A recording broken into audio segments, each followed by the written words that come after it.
ways need patching Welcome up. home, Sid.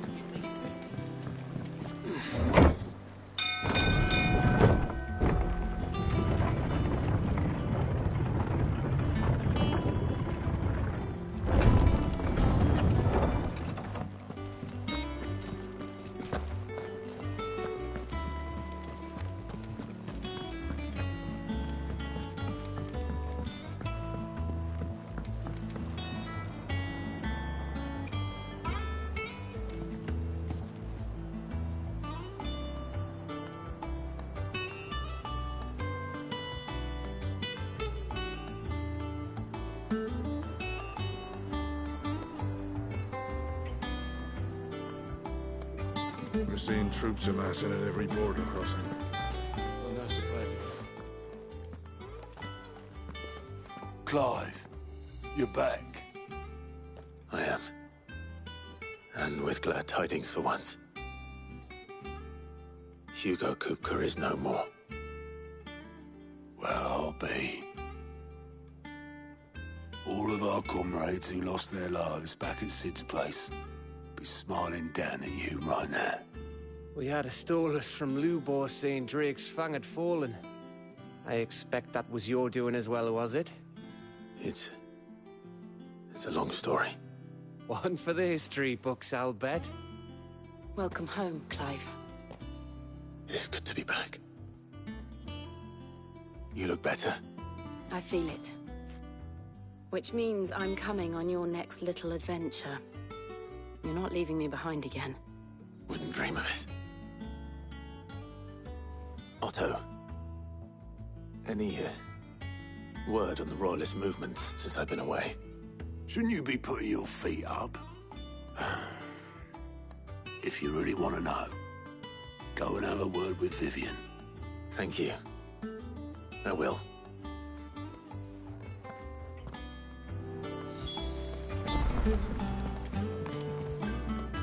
Ah, the conquering hero returns. And with hardly a scratch on him. I may have picked up one or two. Well, the fact that you came straight to me instead of visiting our resident physiker suggests that you picked up something more important. A scent. The scent of Waludas. The very same. But whatever plans Kupka was hatching with the Royalists, he took them to his grave. As did his men. Slaughtered by the orcs who'd taken over the Fang. Orcs, Vivian. I've never seen such creatures in Storm before. The Waludas must have ferried them over from Ash, but why? Why work to rescue Kupka only to invade his home, the mother crystal of an allied nation, and let both fall? It makes no sense. Do you know the tale of the blind men and the Adamantus? One can often be led astray by focusing too closely on individual details. One must instead see the bigger picture. And what bigger picture is there than my map?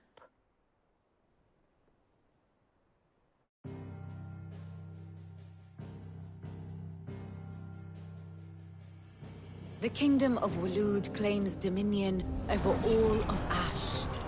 It is a nation forged by the bloody conquest of Barnabas Tharm, the dominant of Odin. The Canvarian War of Independence in 849. The Battle of the Twin Realms in 865. The Battle of Belinus Tor in 873. Wheresoever his armies fought, Odin was found where the fighting was fiercest. But of late, the warrior king appears to have laid his sword to rest. Battle rages for control of the crystalline dominion.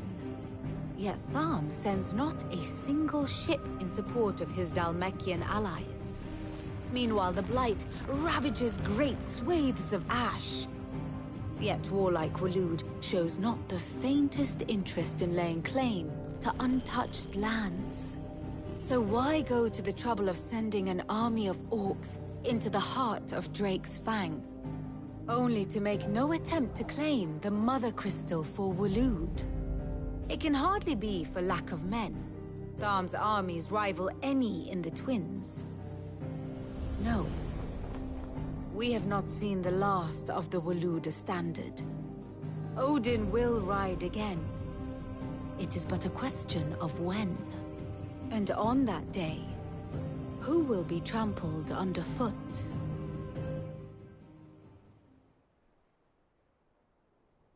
In summary, I know not to what end the Royalists betrayed Kupka. I know only that it is part of some broader scheme. A scheme tied to the ambitions of one man. King Barnabas.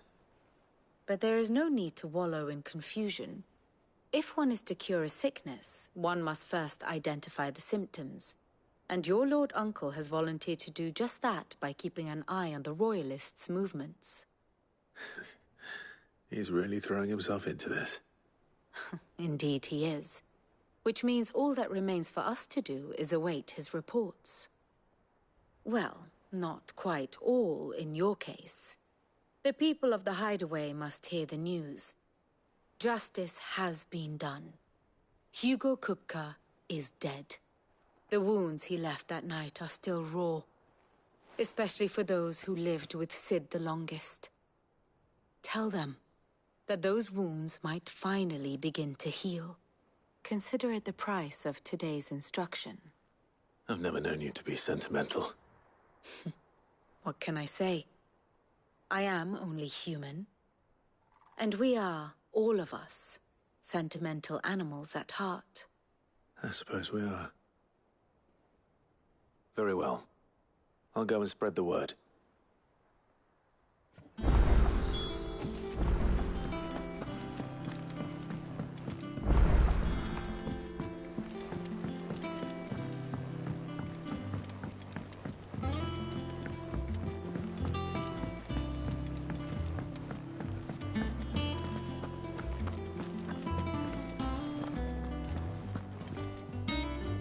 Well, someone looks pleased with himself. It's true what I'm hearing, then. Nothing escapes you, Lady Karen. It's true. Kupka is dead. No more looking over our shoulders, then. Good. I'm starting to get a crick in my neck. Don't let it go to your head, though. Is it business or pleasure?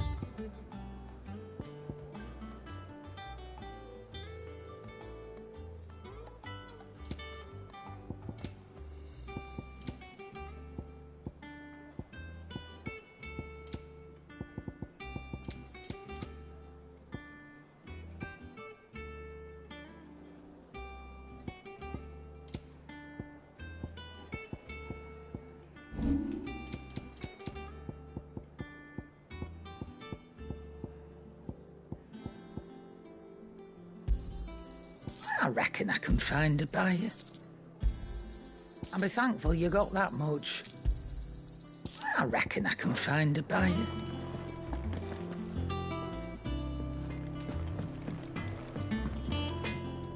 Blackthorn, do you have a moment? What is it? I'm busy. I wanted to tell you that Hugo Kupka is dead.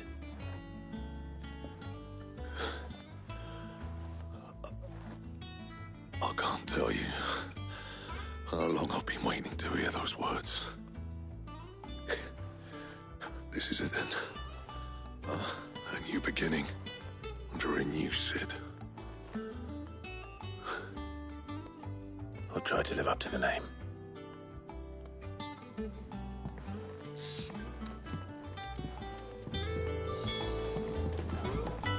Clive, what do you want?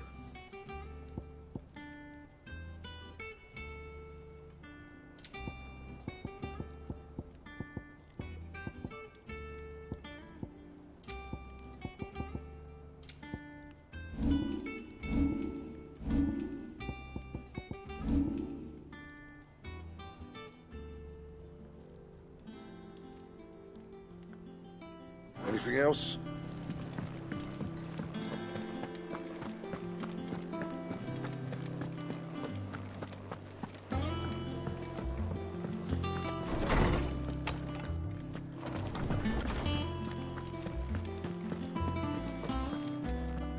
Ah, Clive. Have you come seeking the gift of knowledge? No. to share mine, actually. Hugo Kupka is dead. Oh, my.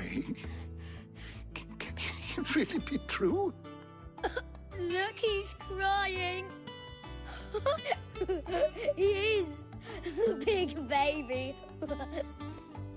And with good reason, children. These are tears of joy.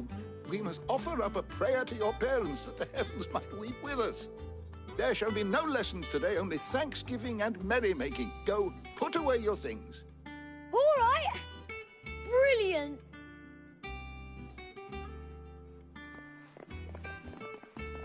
Finally, a new dawn has broken. It has. Thank you, Clive. I cannot wait to share the good news. Hippocrates. After Kupka fell, Ultima came to me. I need to know what he is. Have you learned anything? Alas, no. And not for want of trying. I have scoured nigh every historical tome in our collection and found nothing. Not even the sort of conspicuous absence that might suggest a concealment of fact. One is almost tempted to conclude that such a creature never existed. But I saw him. With my own eyes. I don't doubt that you did. Alas, it seems you are the only one who has. To others, he reveals naught. We see only that which he leaves in his wake, like some terrible force of nature beyond the ken of mortal man. A bringer of death. Whether the Ultima you met with was the being itself, or merely another projection of its power, I know not. But until I do, my investigations shall continue. Thank you.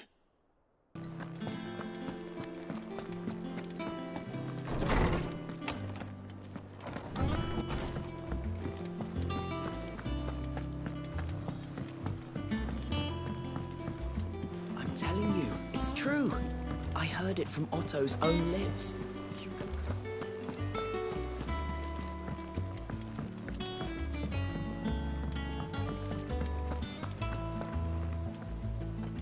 You barely sat down since you came home. Vivian got you running errands or something? Just spreading the word.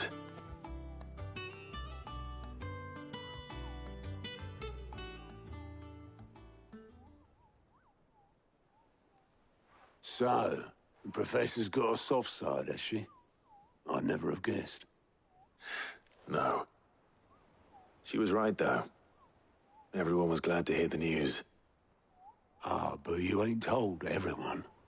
I can think of plenty of friends back at the old hideaway who'd sleep more peacefully for knowing. Not least of all Sid. You should tell him. You're right. I should. And I will. Well, when you do, be sure to take Mid with you. She's been going at it hammer and tong down in that workshop of hers, trying to do her father proud.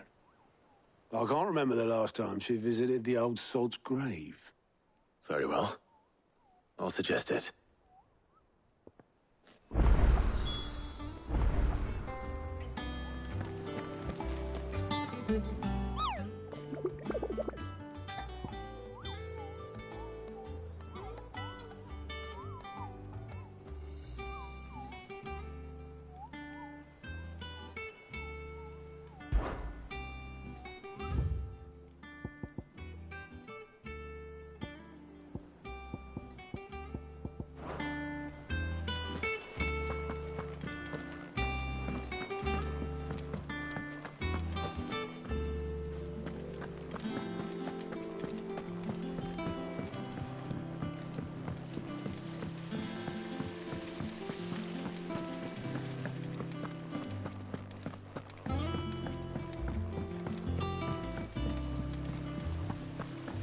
Editors started reading books that don't have any pictures in. Why would anyone want to do that?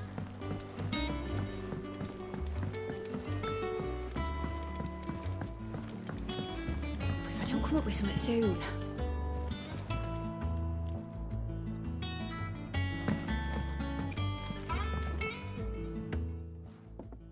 All right, Clive?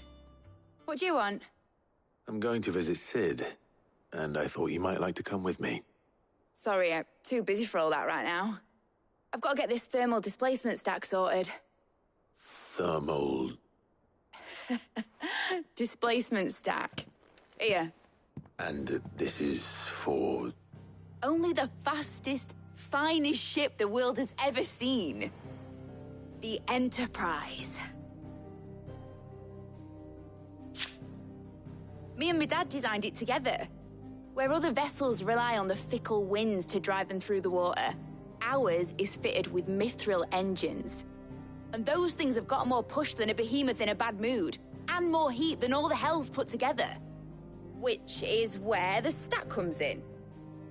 I may have already talked some tight-lipped shipwrights into putting the hull together for me in a little dockyard in Canva. But the stack's a bit more involved, so I'm building it here. Thing is, it's so involved that I'm running behind and it's starting to hold things up over at the shipyard.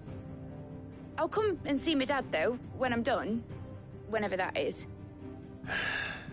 Is there anything I can do to help? Good old Clive. I were hoping you'd say that. First things first, I need some parts meching. The stack will be made up of 3 major components. There's the plating, here, that channels hot vapors away from the engine. The helm over the top, that disperses all that heat into the air. And the shielding around the sides. That stops the rest of the ship from going up in flames. A full suit of armor, then? Probably best to take it one piece at a time. Then you'll need to start with the plating. Everything else fits onto it. I've got the designs and the list of materials here. Show these to Blackthorn. He'll know what to do. I can't make head nor tail of them. Luckily, you don't need to.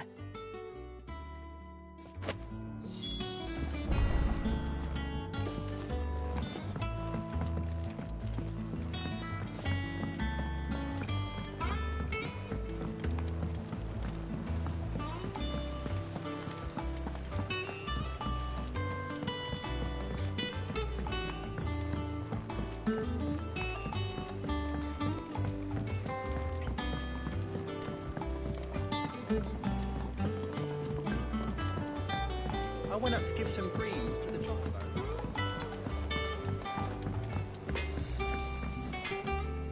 Blackthorn, can I ask a favor? Out with it. It's for Mid. This my last chance to say I'm otherwise engaged. Spare myself the arseache. Go on then. What is it this time? She said you would know. Here.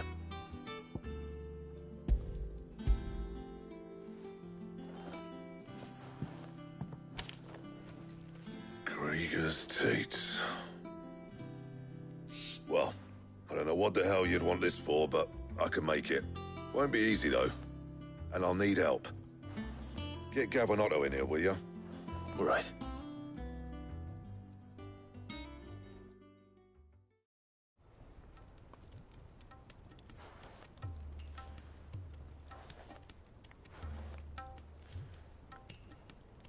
So Mid's roped us all in here again, hasn't she? Typical. Still, if that's what it takes to get her to visit Sid's grave, I'll do what I can. And, what is it we need to do, exactly? Take a look at this. It's this plating. The usual saw grade steel won't work. We need something that can get very hot, very fast, and still keep its shape. That means an alloy. Something that won't break or buckle at the temperatures she's talking about. Which is where you lot come in. I need materials, and I've got my work cut out already. You'll have to fetch them. Now, there's a special kind of sand I'm after that you can only find out in the Velcroy.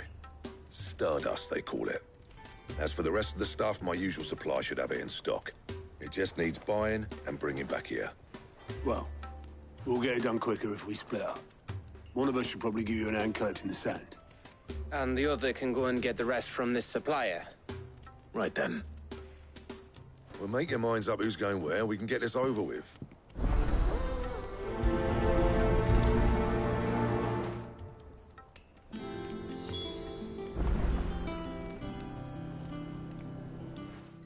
You going after the Stardust then, are you? Which one of these two lucky souls is going with you?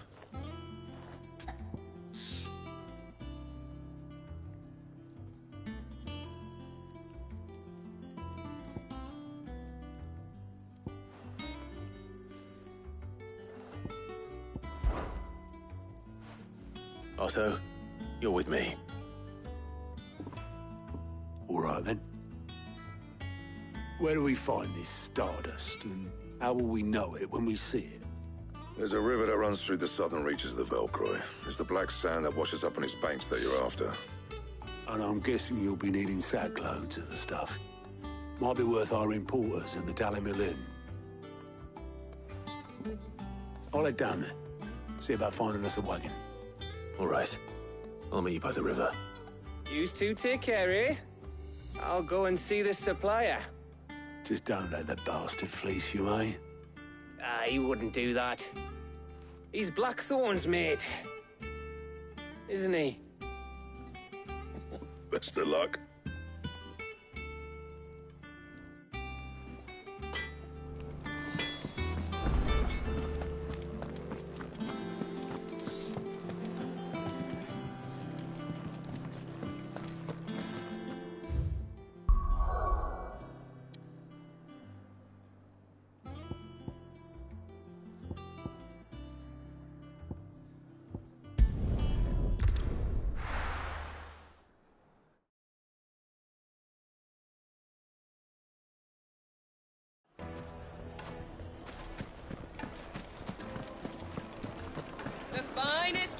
Take a sniff, good sir. Leave now, low renowned. Gone, just like that. And without so much as a by your leave. What's the matter? It's my apprentice. He up and vanished while my back was turned. I'd go and look for him myself, but I've got a bakery to run. A bakery that's now short one pair of hands. Loath though I am to rely on the kindness of strangers, I'm at a loss. Please, will you see if you can find him? I'll see what I can do. Do you know where he might have gone? I wouldn't be surprised if he was off somewhere mooning at Drake's Fang. He used to work there, you see. Poor fool left his heart in its hollow. All right. Then that's where I'll start.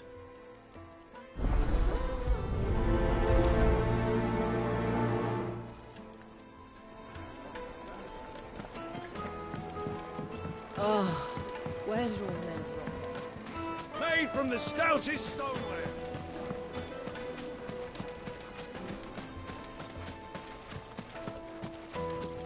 No, I'm telling you, it's gone.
Straight home now.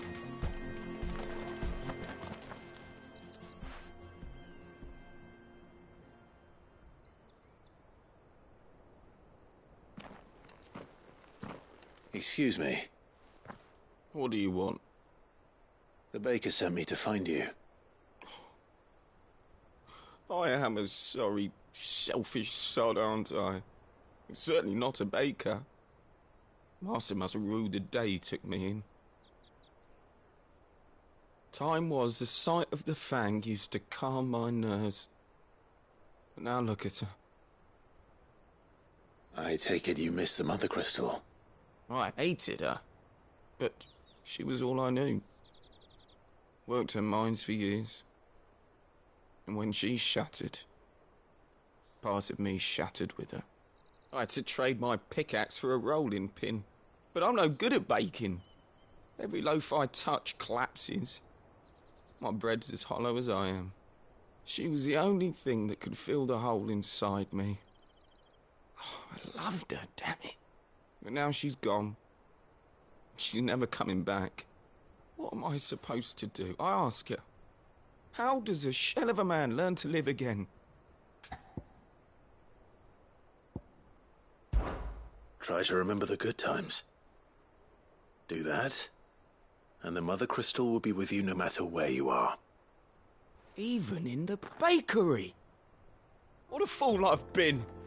Thank you, my friend, thank you. You've opened my eyes. I have to get back there right away. Farewell! Wait.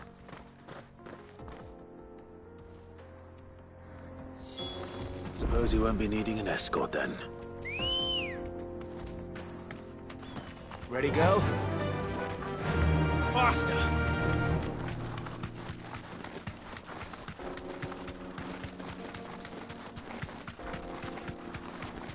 Mother Crystal.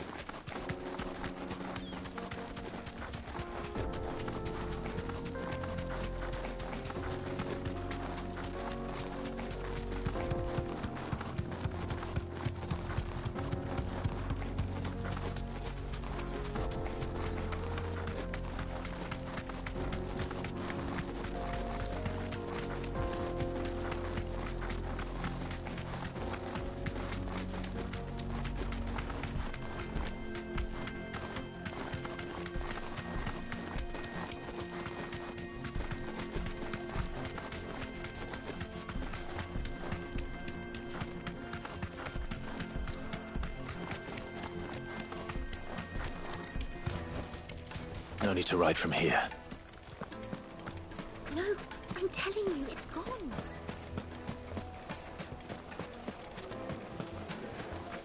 Just look at the detail. Oh, where did all the men go? Night meat and dark, fresh from the grill. Ah, there you are. The man who lit a fire under my wayward apprentice. Though I worry you might have stoked the flames a little too high. He damn near ran me down trying to get to my oven. Master, it's ready. Behold the Drake's Balm. A truly unique creation. I dare say it is. Just look at it. A perfect likeness of the Fang herself. Her steepled peaks, her fulsome spurs, her inviting hollow. True, my loaves collapse more often than not, but what's the Fang without her crater? Why, no Fang at all. And look, inside. She's filled to bursting with a bounty of beautiful crystals. Salt crystals! Master, I have found my purpose. I must use my work here to preserve the memory of the Fang. Well, if it tastes half as unique as it looks, I'd certainly say you're onto something. Not only is my apprentice back, but he's finally pulling his weight. With any luck, I might even have a new delicacy on my hands. I don't know how you did it, but you have my thanks.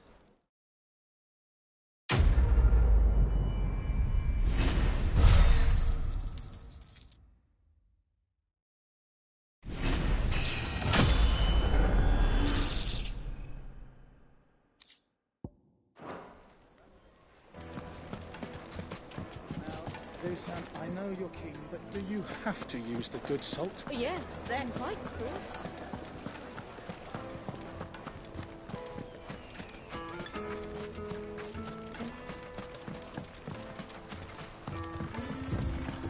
Looks like I found the river.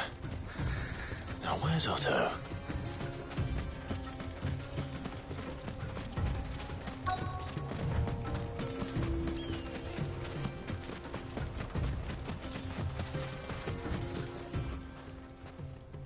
Otto, sorry I'm late. Oh, Clive. I had a quick scout about, and I reckon this area's our best bet. Seems Blackthorn's the only one who thinks smithing with his Stardust stuff's a good idea. It's just lying here, waiting for any old fool to fill his boots. But unlike any old fool, you thought to bring a wagon. Well spotted. Now get filling.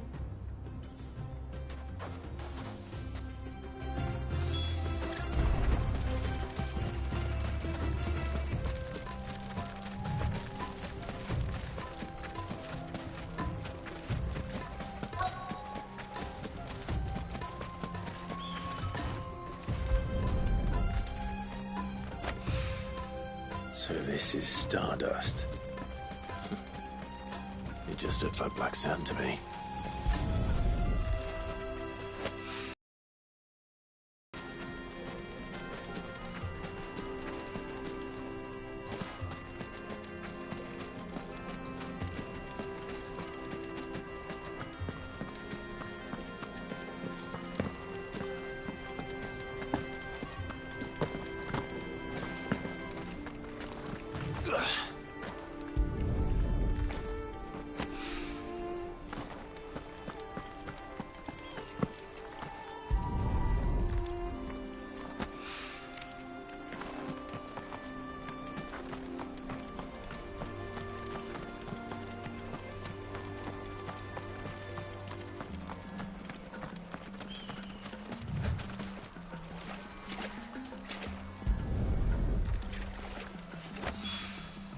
That should be enough for now.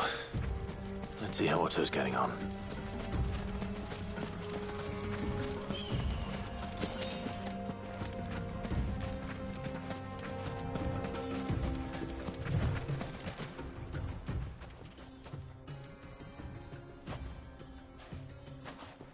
How much did you get? Enough. I hope.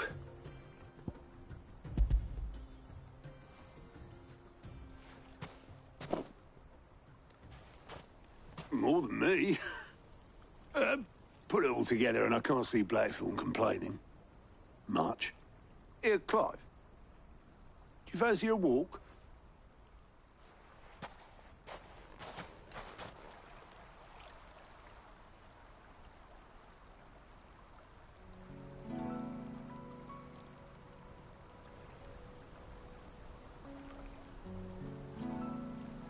Sid will be proud. Of what? Of you, you idiot. The way you've carried on what he started. When we first met, I had you down as a spoilt little puppy who enjoyed nothing more than biting the hand that fed you. But 5 years on, you're the one doing the feeding. So thanks for proving me wrong. You weren't wrong. But I changed. Thanks to Sid. And thanks to you. When I suggested taking on his name, you were the first to back me. And if you hadn't, no one else would have. I couldn't have done any of this without you, Otto. Yo, give over. You're making me blush. All I did was choose hope over despair. I gave you a chance, yes, but you're the one who took it. You took a rabble of homeless, hopeless outcasts and put them back on their feet.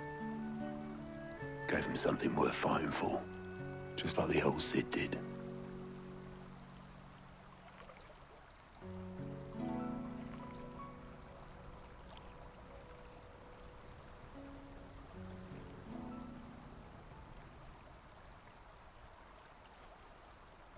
About time I was heading back, I reckon. All this scrabbling about in the sand's taken its toll on the old pins. I'll see you back at the hideaway then.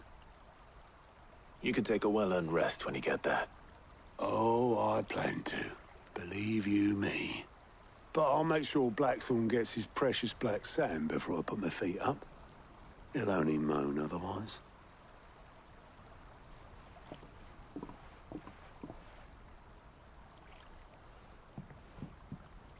Right. Ready to go home, boy?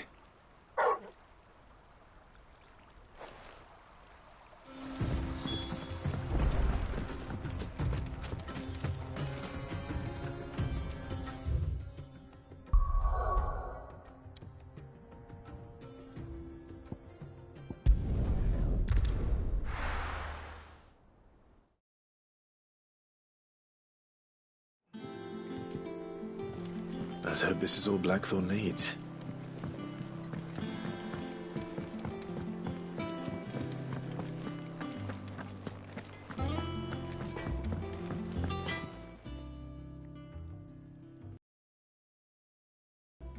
Got everything you need?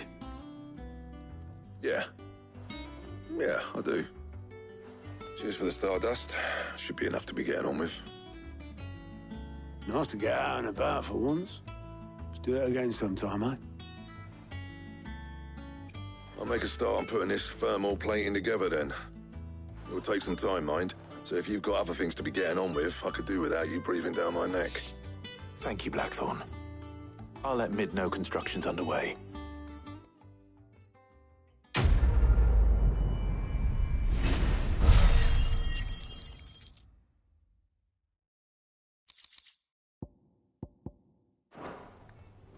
Suppose we'd better be getting back to work too. Give us a shout if you need anything.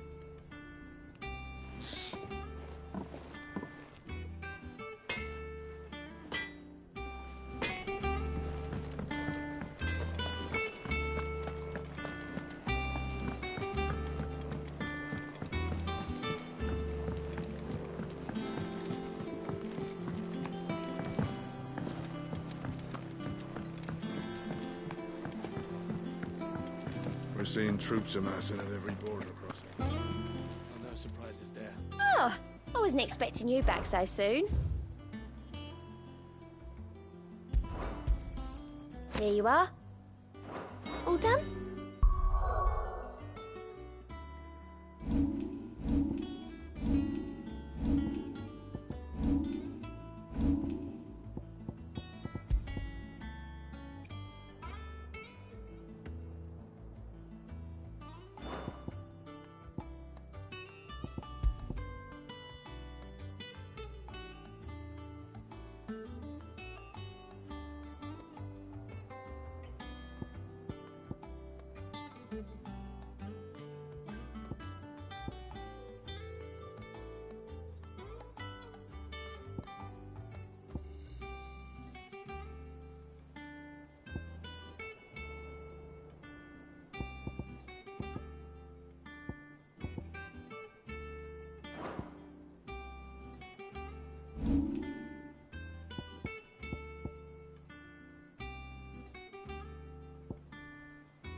editors started reading books that don't have any pictures in.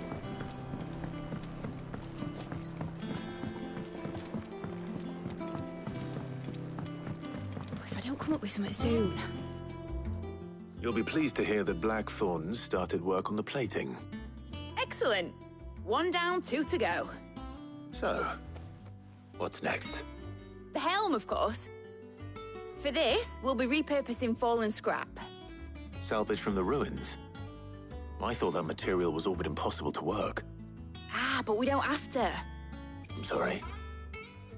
Just so happens there's one particular ruin that's broken into exactly the right shape and size pieces for what we need. What's the name back there? I'll give you all the details. What's her name? Right.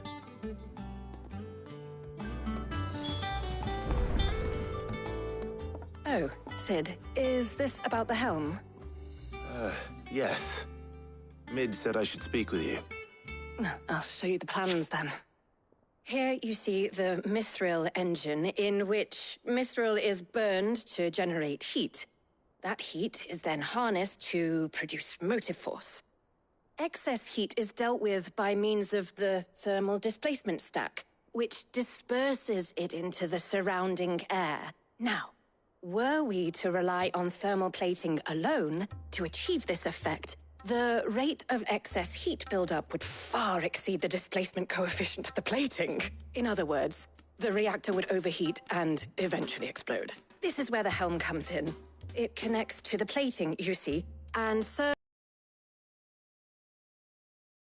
all that excess energy. Our experiments have shown that fallen ceramics are remarkably thermophilic. They can withstand and absorb levels of heat far above anything we are able to make today. And not only that, they're also waterproof and immune to rust, making them the perfect material for our protective hood. Why, if sea or rainwater were to enter the reactor proper, it would vaporize instantly. The forces produced would tear the ship from stern to... You can stop there. I understand. Mid said we might be able to use parts of a fallen ruin. Where would I find it? Ah, yes. It's in Lorbert's Pass, near Lostwing. The thing is, well, I probably should have arranged to have the pieces we need brought here sooner. You see, a certain unwanted visitor has taken up residence there. It's no longer a matter of just walking in and taking them. It's, going to be considerably more dangerous than that. I see. Then I suppose I'd better deal with this unwanted visitor for you. Would that help? Oh, very much. Thank you, Sid. I'll gather my team and head there right away. We'll meet you outside the ruins.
Ah, Clive. Your timing is exquisite, as always. I have a concern which you may be able to assist me with. Go on. There are whisperings afoot of shadowy figures having been sighted outside the village. Rustlings in the undergrowth, suspicious noises. My people fear that they are being watched. It may be no more than a surfeit of nerves, understandable in the current climate, or It may be the prelude to something altogether more dangerous. Given what I hope you'll forgive me calling your nose for trouble, I wondered if you might investigate. Of course. Excellent. You might begin by speaking with the good citizens of Lostwing. Listen to their tales, and make what you will of them. All right. I will.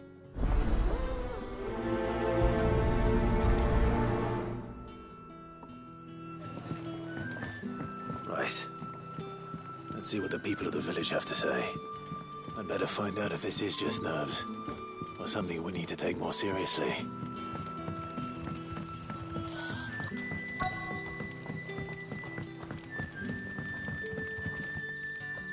You all right, Sid? Something on your mind? There is, actually. Can I ask you something? Quentin tells me people have mentioned shadowy figures out in the woods. Have you noticed anything unusual? Oh, that. No, sorry, can't help you. I heard the rumours, mind, from the lads working over at the vineyard, but none of them has seen anything either. All right. Thanks anyway.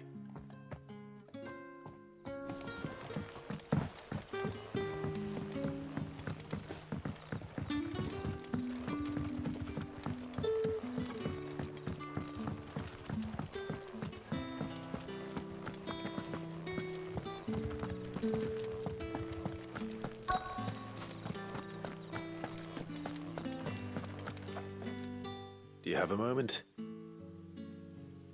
There's talk of suspicious figures in the woods. Have you seen anything out of the ordinary? No, but I've heard something. Sound of scraping metal, like someone sharpening a sword. Where was this? In Lorbert's Pass. Was out foraging for herbs when I heard it, screeching out from between the trees. Ran back here as quick as my legs would carry me, and I ain't been back since. I see. I'll look into it. Thank you.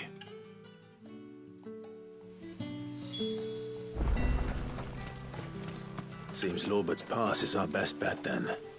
What do you say, Torgal? Shall we go and investigate?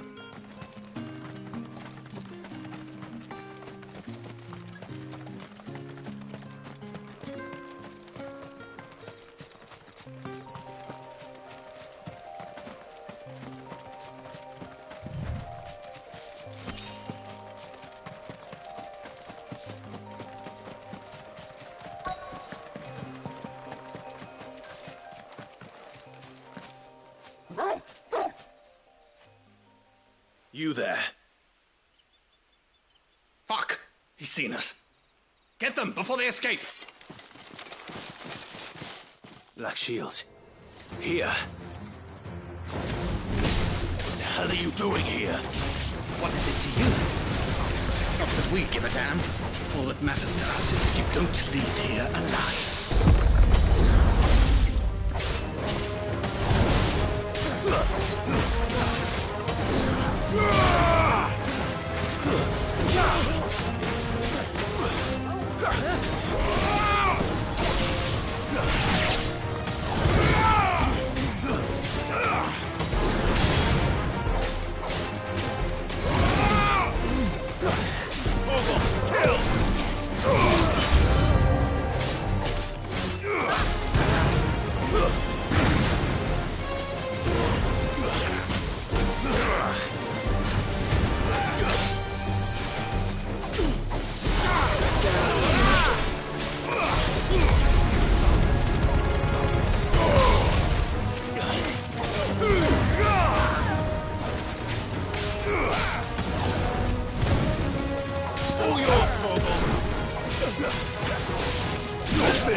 were they here?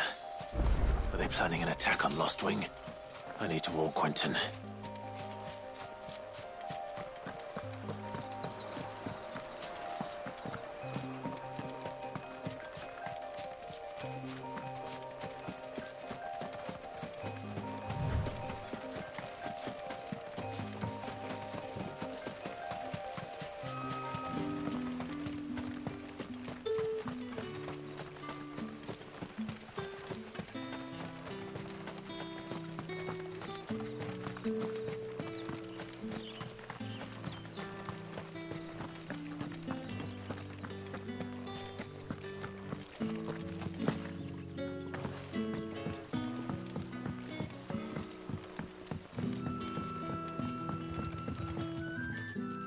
Clive, how goes the hunt for our sinister figures? I found some black shields hiding near Lorbert's Pass. They're gone now. Black shields. The Empress's former bloodhounds. Though they serve another master now. One who means to root out and destroy both me and those I care for. And it would appear the pack has finally caught the scent of its prey. Damn it all. I had hoped I would have more time than this. More time to prepare. But if we are cornered, we have no choice but to bite back. And bite back we shall. I'm sorry. You're going to need to explain. Who did the Black Shield serve now? And why would that person want you dead? Because I want him dead. Who? The former Lord Chief Justice of Sanbreque. All that I have built here is for him. I don't understand. Why him? Why Lostwing? I suppose it is better that you know the truth. I was a member of the judiciary once. So sickened was I by the injustice of this world, I swore to fight it. And fight it I did in my own small way. I saw more than a few corrupt officials condemned to the very cells into which they had thrown blameless innocents. Men to whom the law was but a scourge to turn against the powerless. And throughout, it was the Lord Chief Justice who backed me, who was my one true ally in the quest to see justice done. So what changed? I discovered that he hunted bearers for sport. I was a fool to think he shared my hatred of venality and vice. His support for me was no more than a facade, a means of ridding himself of his rivals, a mask to hide the rot beneath. I filed suit against him immediately. His response, however, was rather more visceral. He had my entire family slaughtered. And he faced no punishment whatsoever. I lost everything. My loved ones, my livelihood, my position, the faith I had once held that any modicum of justice might be achieved through the courts. So I set about enacting my own. I tracked down every soul who served him, and slit their throats myself. But the man himself proved an altogether more difficult target.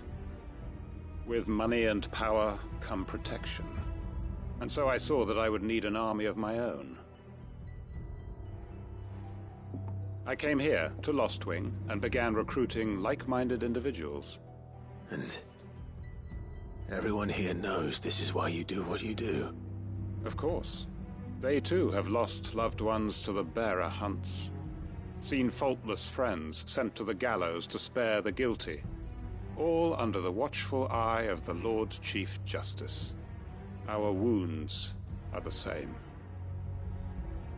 And our cause is the same. We are comrades. And our revenge is already in motion. We know where he hides, how numerous and well-trained his guard. What we did not know until now, however, was that his plans may already be in motion too. Quentin. Our time is short. He may move against us at any moment, unless we move against him first. My friends and comrades, it begins. Make ready for war.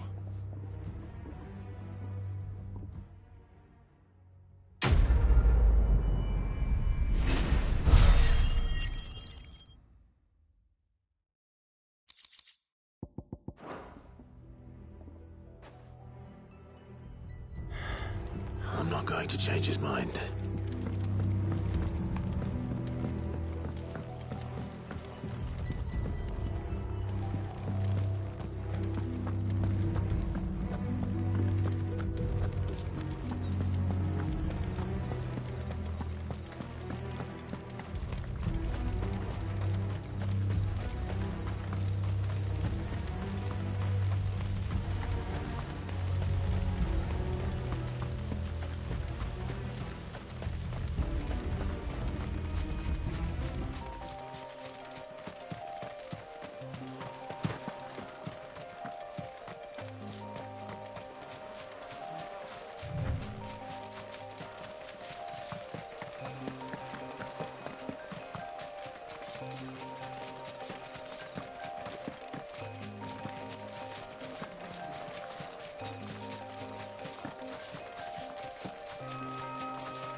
Oh, there you are, Sid.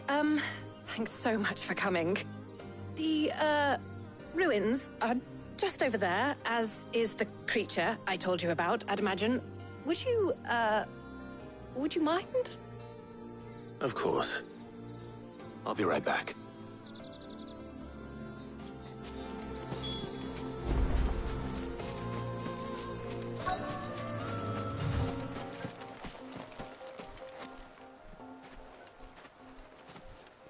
Anybody home?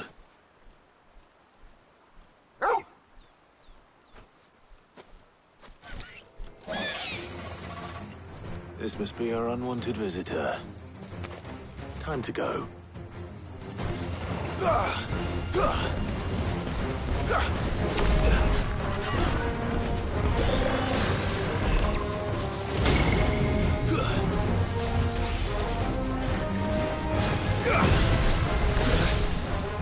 Too slow.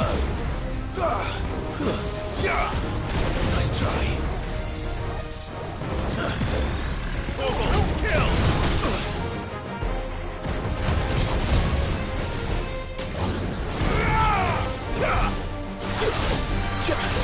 Nice try.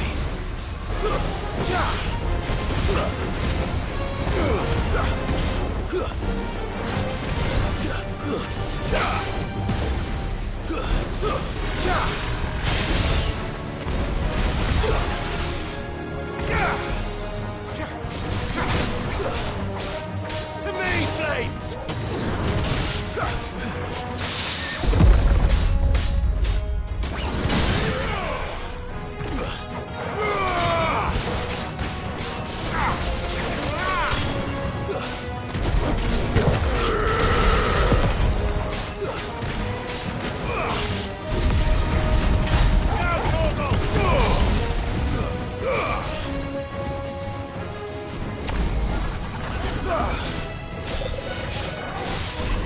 Nice try.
The things I do for you, Mid. Sid! Oh, thank goodness you're safe. You shouldn't have any trouble now. Indeed. Well, don't let us keep you. We'll, see that everything is transported safely back to the hideaway. All right. I'll let Mid know you're on your way.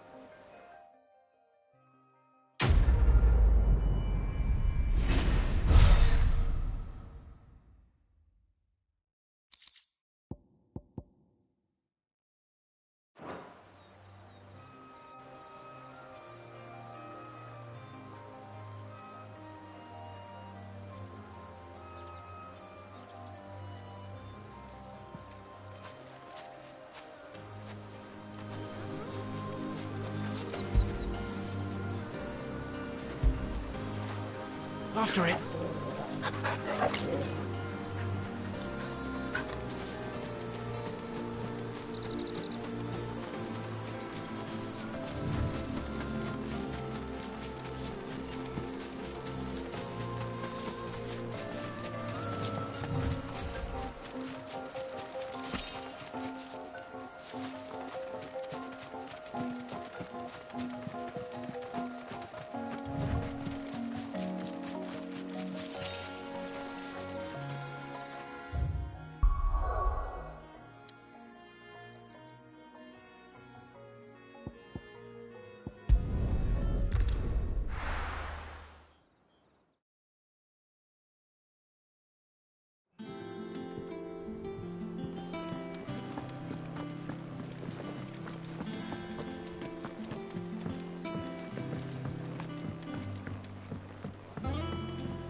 We're seeing troops amassing at every border crossing. No surprises.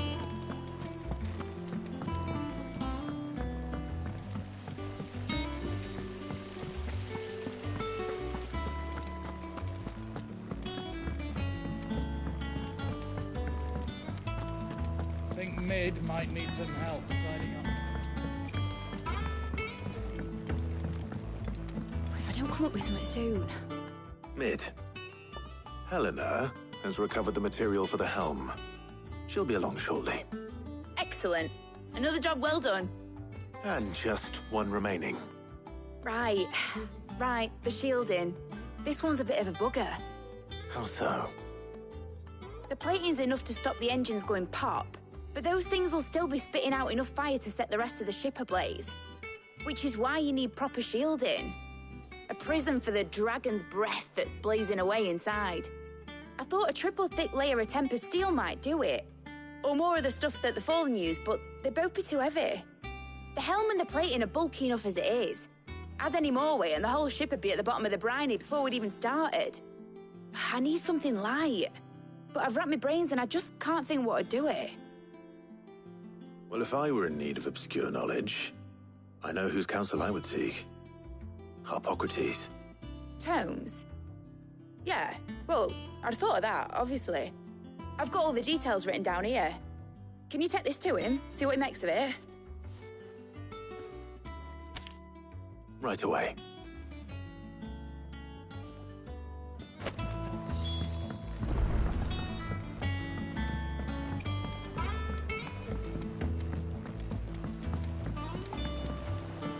Editors started reading books that don't have any pictures in.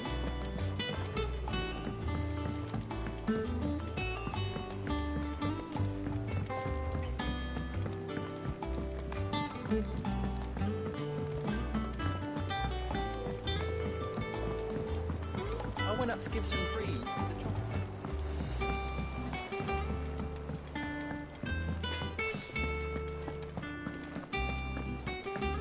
Thanks to Sid, the man who...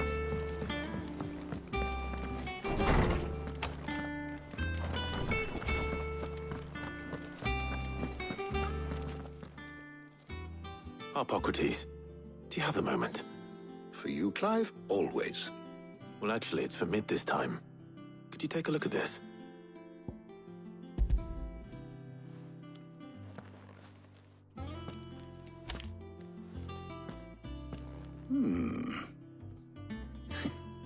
Shielding for a mithril engine.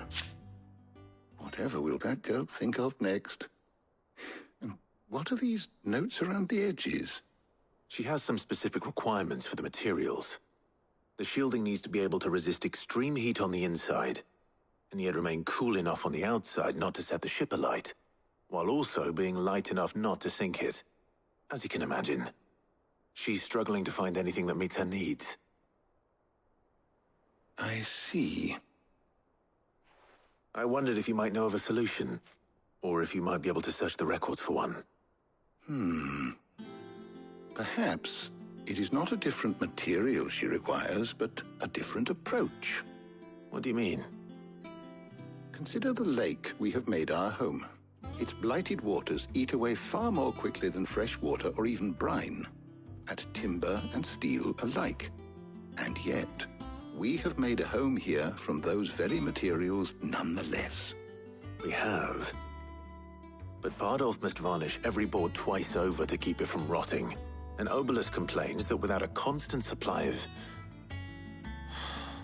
pitch. I see.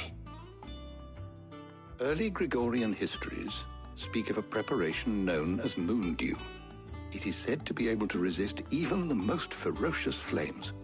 Before the dragoons tamed the worms and wyverns of the realm, nobles would daub their castle walls with it in order to guard against dragonfire. So if we could recreate it... It might be applied to some material or other in order to provide the protection Mid requires. As to how best to apply it and to what material, perhaps Bardolph and Obelisk might be of assistance. I shall speak to them and see what wisdom they might have to offer. If you would be so kind as to procure the necessary ingredients, I shall discuss the specifics. The past may yet prove useful to we of the modern era.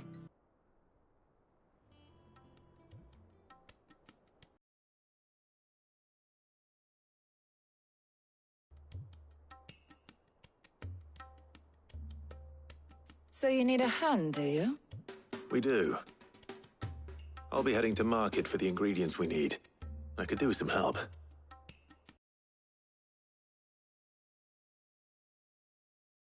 Prepare the shielding itself. Can we count on your aid? Always. Well, if Jill's game. Thank you. I am sure either of these fine young minds would prove indispensable in my research. I leave the decision as to who will go with whom in your capable hands, Clive.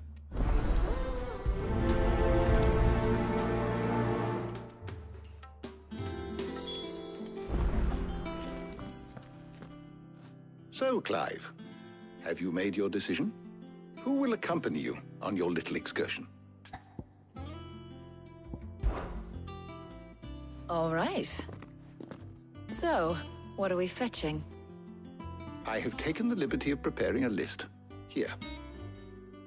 Garlic? Conch shells? Are you sure this is the right list?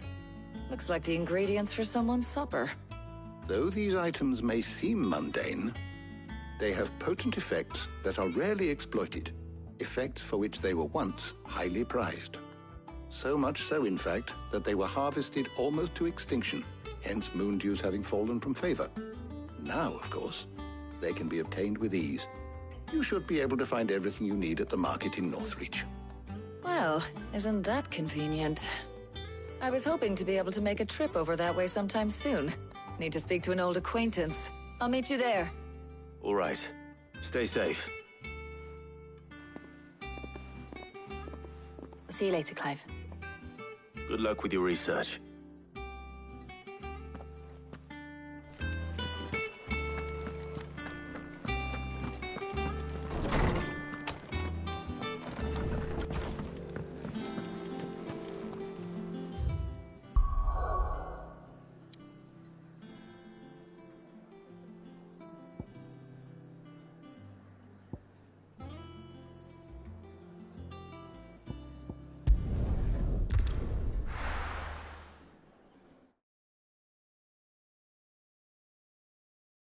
Now, where's Talia?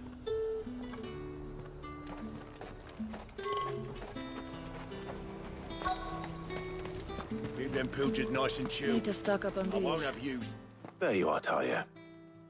Ah, and there you are. We shouldn't have any problems finding what we need in a place like this. But if time is of the essence, perhaps we should split up. Take a few items each. All right. What shall I look for? Let's see now. Why don't you take the garlic and the pepio nuts? Meet me by the gate when you've got them.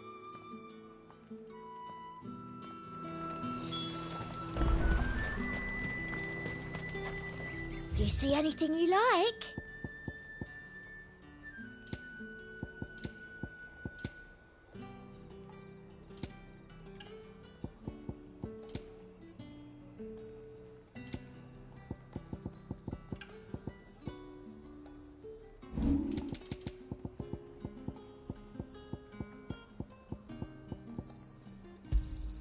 That's the best I can do. Thank you. I doubt you'll get more than that in the capital. I'll be here if you need me. What do you want? If that's what you want, thanks for nothing. How the hell is anyone supposed to afford that? Any friend of the innkeeper is a friend of mine. Good day. That should do it. Hopefully Ty is finished too. Fresh cuts! Come and get them up! You'll not find a bruised pippin in the... Well, did you find everything? I did. Here.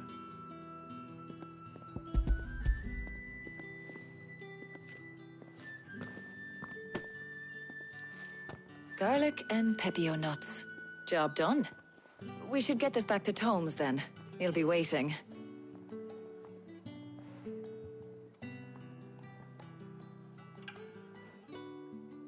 But we're not in too much of a rush, are we? Quick chat.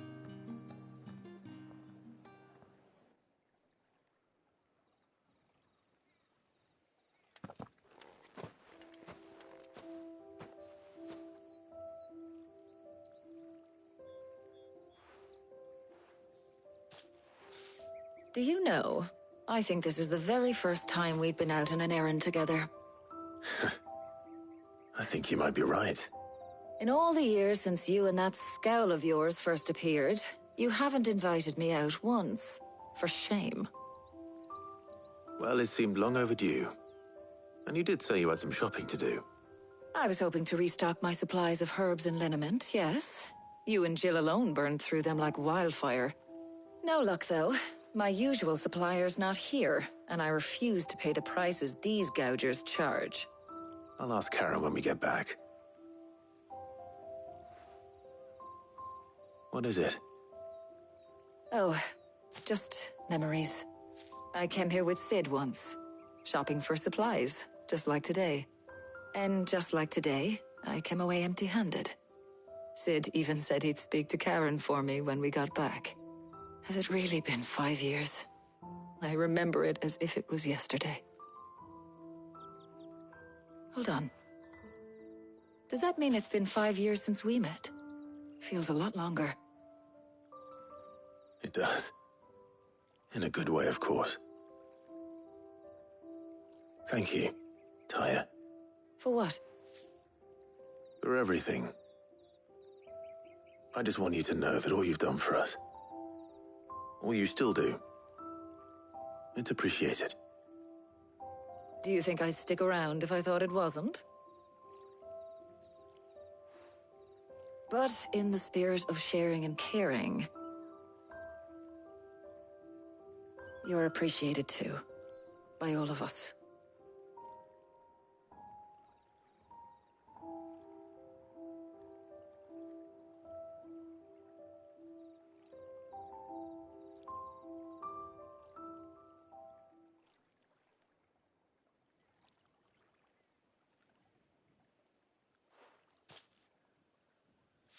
Well, I think we've tarried long enough. I ought to get these ingredients back to Tomes so he can make up this concoction of his. I'll meet you back at the hideaway, all right? All right. And thanks again. I heard you the first time.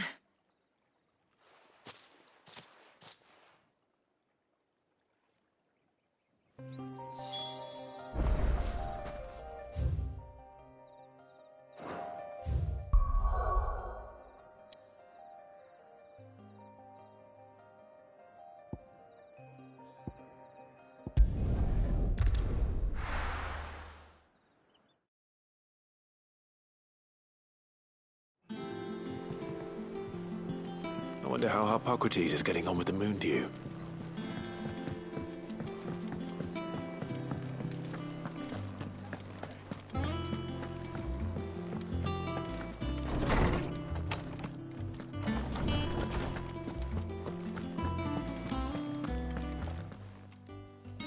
How's work on the shielding progressing, Hippocrates?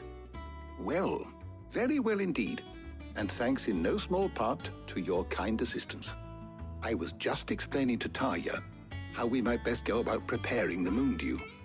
And now that we have all the ingredients, we may begin. You can count on me. I've mixed more than a few mysterious concoctions in my time. I'm sure you have. What about the shielding itself? Work is underway, under the watchful eyes of Bardolph and Obolus. Apparently, it'll be ready soon. Thank you. All of you. Right then. Jill, would you join me in the infirmary? Many hands make light work and all that. Of course.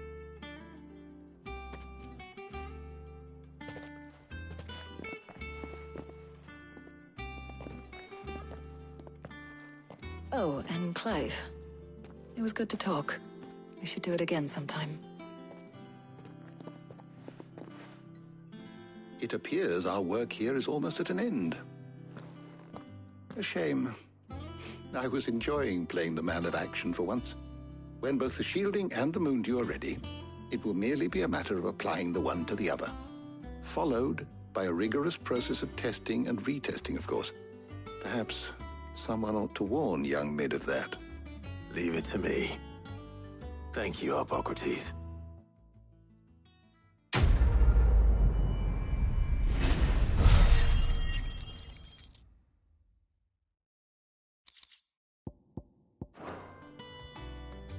Well, I better go and give Mid the good news then.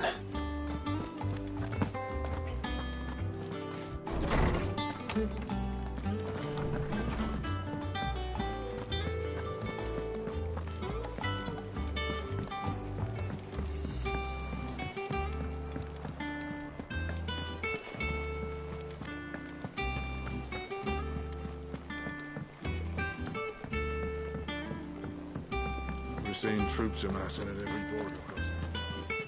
No surprises there. How may I help you today, Clive? Is everything we've received and everything promised?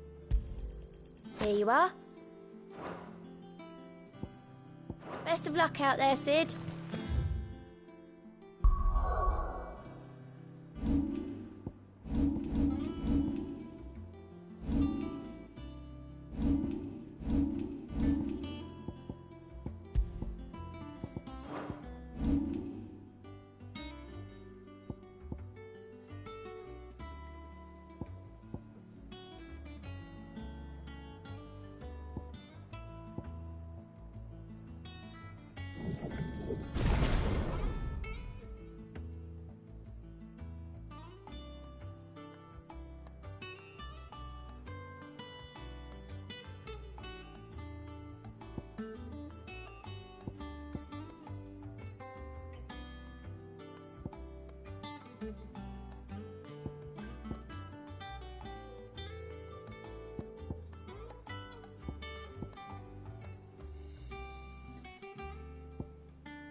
On the shielding is underway.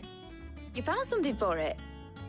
In a manner of speaking, Hippocrates knew of a substance that's highly resistant to heat, a coating that should provide the protection you need. He's supervising the construction and testing of the shielding as we speak. Brilliant! I knew you wouldn't let me down. Don't thank me. I'm just the errand boy.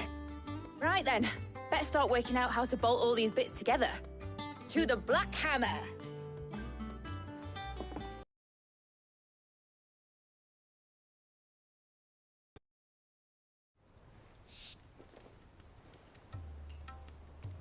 You know, when I got into the smithing game, I thought I'd be making swords and shields, not thermal bleeding didgeridoo-dahs. Displacement stacks. Same difference. Whatever you call it, I ain't putting it together in here. It's cramped enough as it is. Let's take this outside. Mid, you get all the parts lined up on the deck. I'll take care of the rest. On my way! Oh, and bring me the biggest hammer you can find. This is gonna require some precision walloping.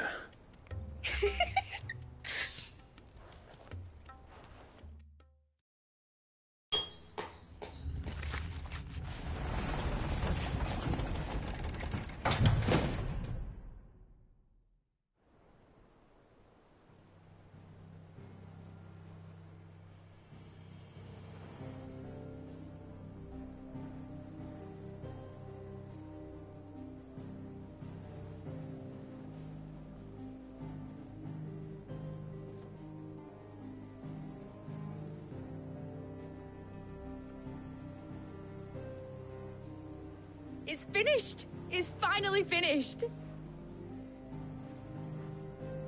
Thank fuck for that. I'll be feeling my hammer arm for weeks. Thank you, Clive, Blackthorn, everyone. That's one down and just 3 more to go. I'm sorry. Oh, didn't I tell you? The Enterprise has 4 mithril engines, and we'll be needing a displacement stack for each. You don't mean...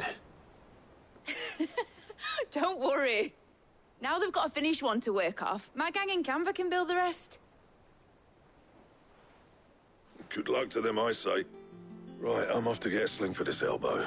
Any other work comes in, keep it to yourselves, eh?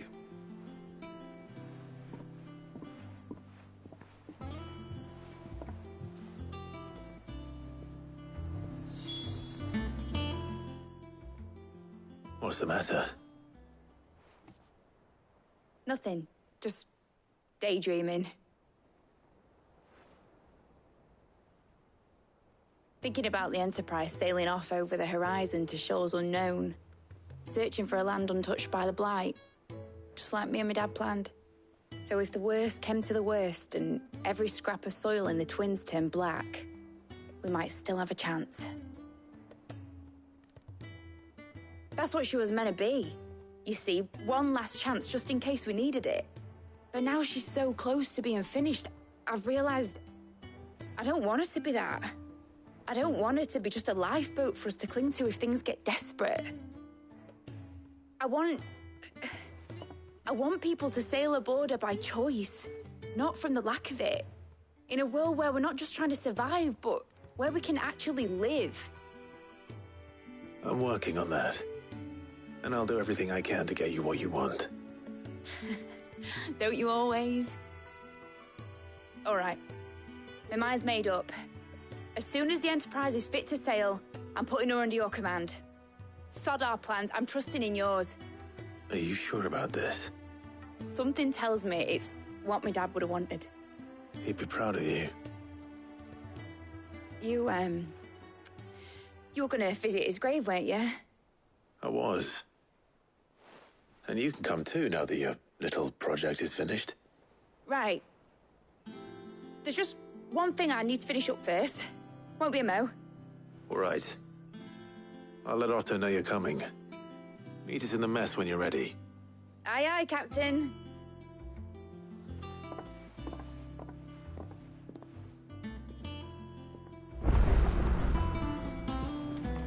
Mid told me she was building a ship. All right, Clive. Asterix. Mid finished sending half the hideaway traipsing across the Twins, has she? I swear, that girl'd do anything to put off visiting her old dad's grave. No excuses now, though, eh? Not quite. She said there was one final thing she had to take care of. I'm sure she'll be finished soon enough. She said that? In those words? She did, yes. Clive? Were you born yesterday or something? There is no thing. She'll probably be halfway to Canva by now. Mid. I might still be able to catch her.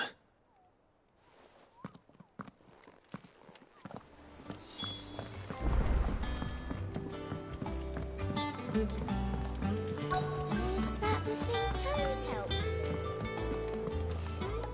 Obolus, have you seen Mid? Yep. In a boat, going that way. Then I'm too late. You in a hurry at all, are you? Oh, I offered to take her across, but she wouldn't wait. Just paid for a dinghy and rowed off. Oars going like the clappers. Got some life in her, ain't she? But anyway, I was on my way up to see you, as it happens. Got a letter for you. Urgent, by the sound of it. One of your uncle's men said I was to hand it to you in person, post-bleeding haste. And you're here now. Thank you, Obolus. Don't mention it.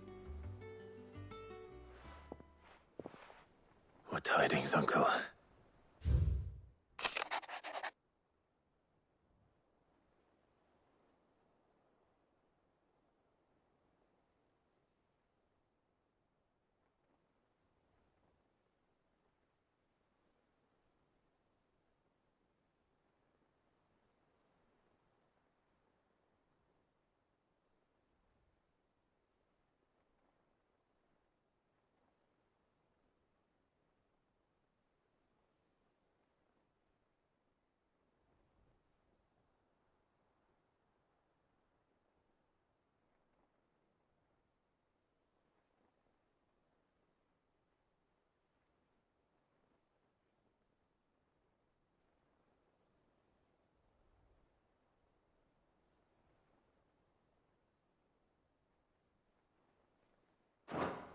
Trouble in Canva. Well, I'll need someone to keep an eye on Mid.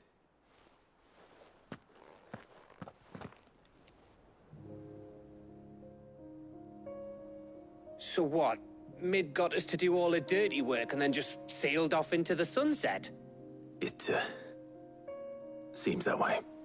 Well, nothing we can do about it now.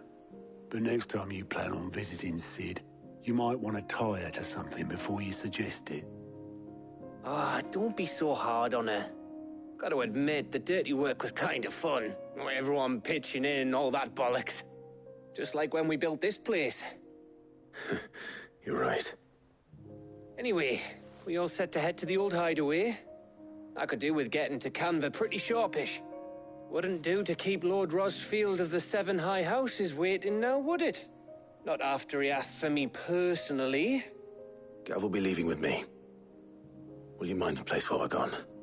You can count on me. Just be sure to give Sid and the others my regards. All right. Oh, by the way, Jill will be joining us too. She's got some things to take care of, but she'll meet us there. I hope she's telling the truth at least.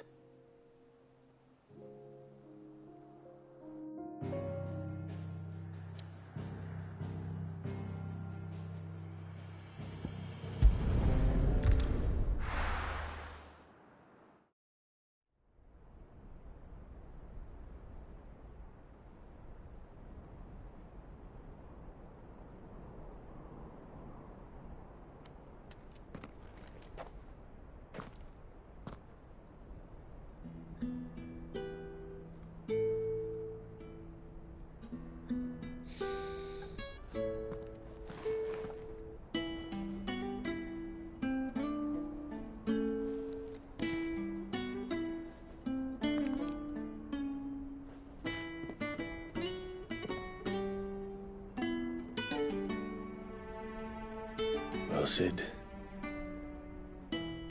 I remember what you told me. But if no one is listening to what you have to say, you may as well not say it.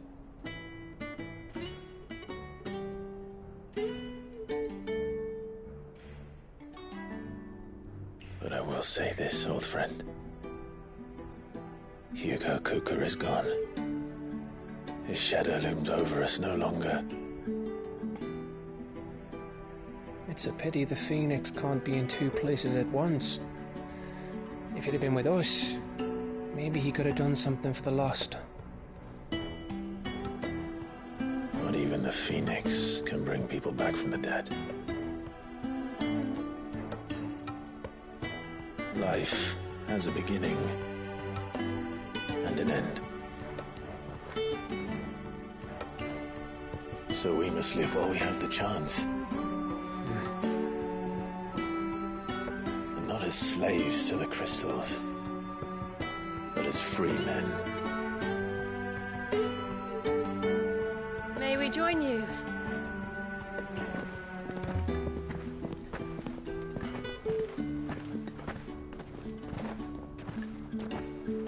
Lady Karen, what a pleasant surprise. I thought I'd drop by and see how you were all doing before heading off to restock my supplies.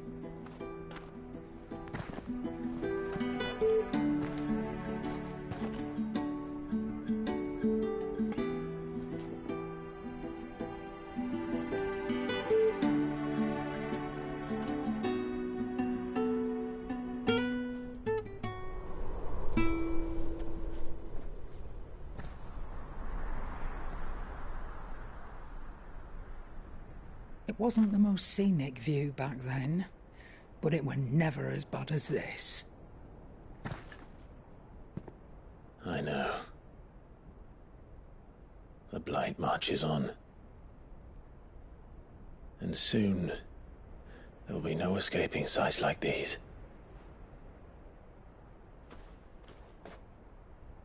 So our mission remains unchanged. We cannot stop until every Mother Crystal is gone, and their thirst for ether with them. The only one that remains in Storm is Drake's tail in the Crystalline Dominion. Our next target. We're going to Twinside. It's the capital of the Empire these days. I wouldn't like to think how tightly guarded they've got the place. Not that that'll stop you, but we do well to scout it out before you go charging in. We would indeed. If you're off to the Dominion, you can take this great lump with you. Goods. Oh, I am sorry. Have you forgotten you're the most wanted man in the Twins? I thought you might like to disguise yourselves as the attendants of a travelling trader, assuming you've no better ideas. You wanted to buy yourself some tools, didn't you? Well, now's your chance. You're letting me go? With them? Oh, thanks, Nan! Stop that! You'll break me bones, you great galoot!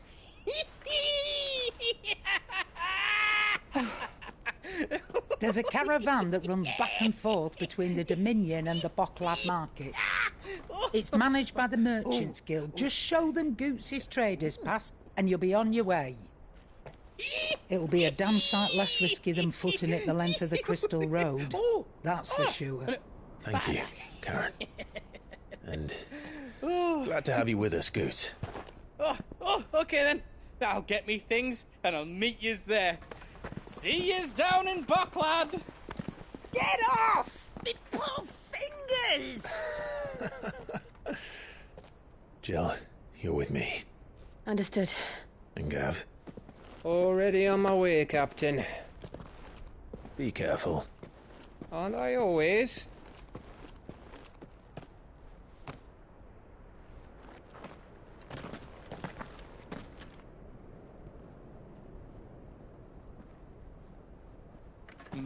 Do you see that, Sid?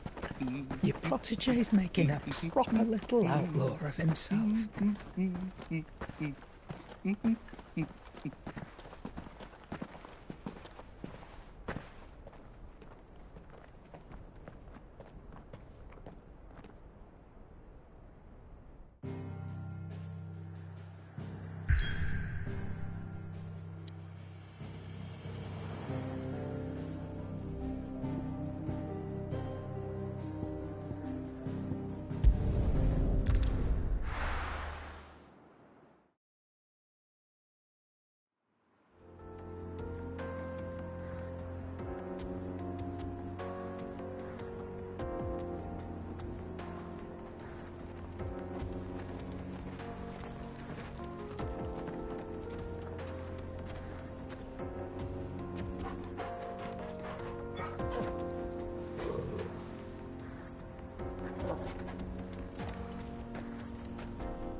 How are you feeling?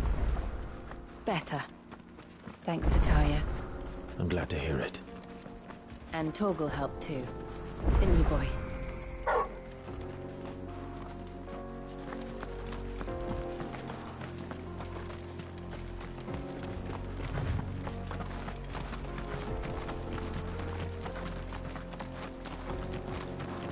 This used to be a trade route for merchants crossing the Scars. Till the Republic laid a new road wide enough to let wagons pass. And all official traffic moved there. Leaving this one for those living outside the law. Indeed. I doubt we'll be the only outlaws on the trail today.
So what do you think?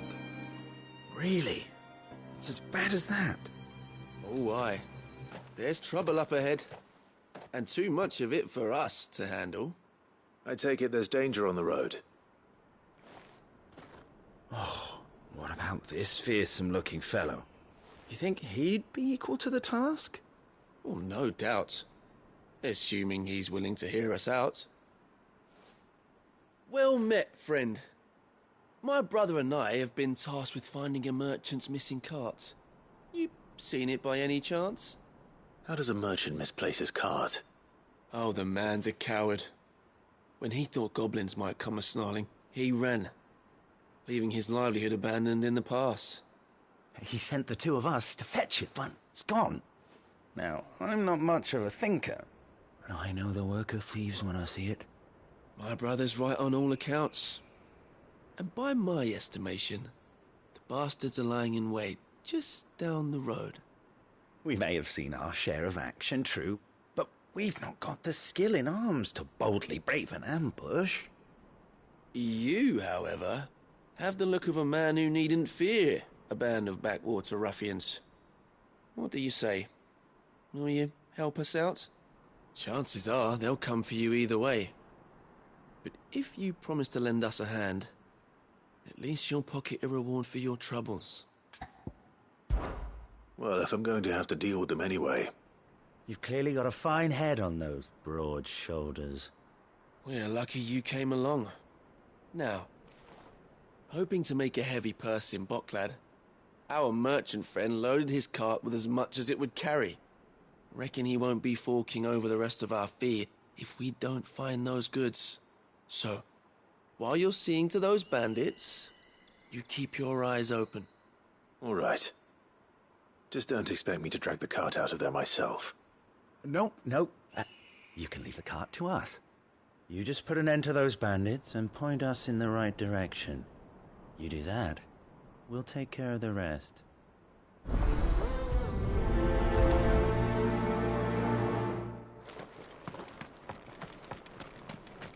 I'm not sure I trust those two. But if there are bandits lying in wait, I should probably take it. Look lively, you lot. We've got guests. These must be our bandits.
That's them dealt with. Now, where's that cart?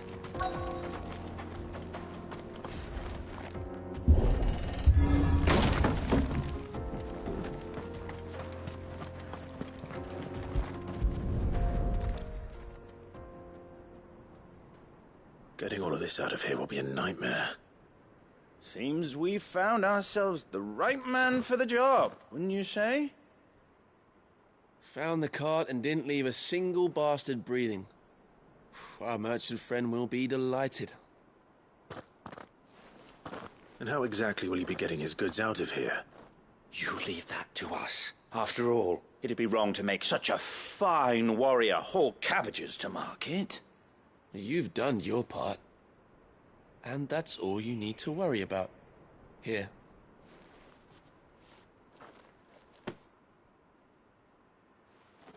It's been a pleasure. Now piss off. There's no need to be so rude, brother. What if we want his help again next time?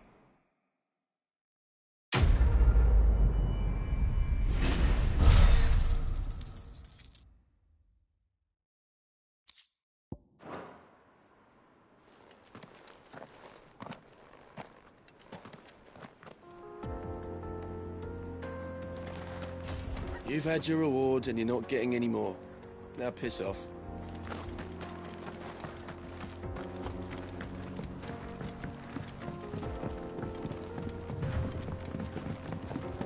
I see the Dalmex lag behind Rosaria when it comes to bridge building.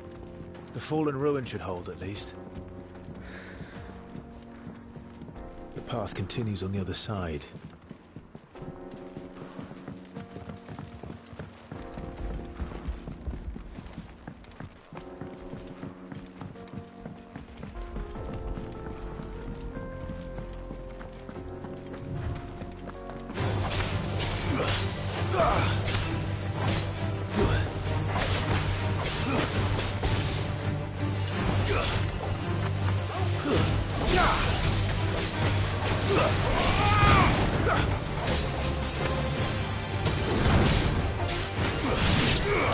All yours, Tormund.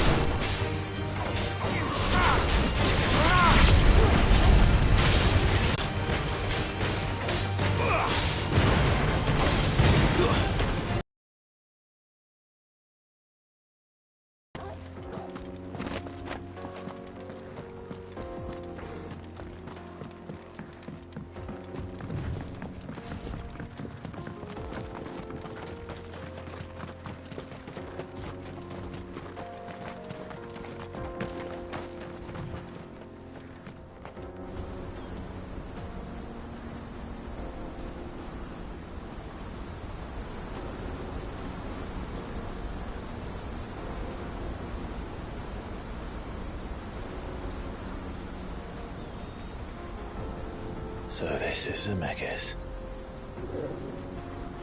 The land of the gods. It's even more impressive than I imagined. I remember being captivated by the story as a child. Long, long ago, man was overcome by avarice and challenged the gods in a bid to win their power. The final battle took place here, at these falls. Or so the legend goes. If anyone ever manages to plumb those depths, perhaps we'll learn if there's any truth to the tale. That the gods emerged victorious and punished man for his defiance by visiting upon him 2 curses. Dominance and bearers.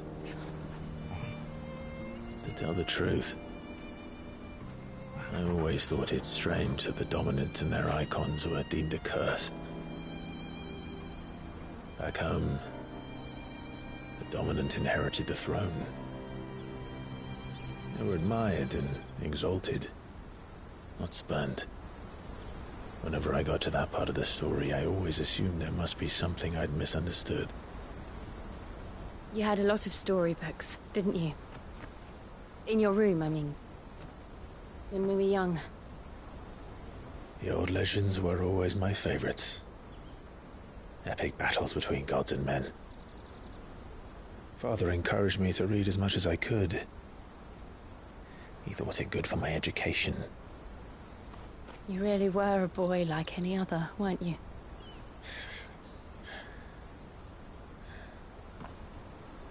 Just look at this place. It's enough to make you believe the legends are true. I know.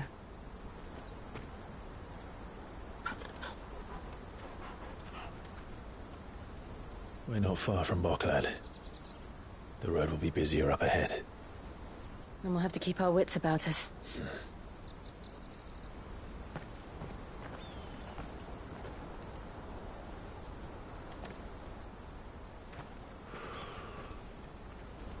Clive? Something wrong? Nothing. It's nothing.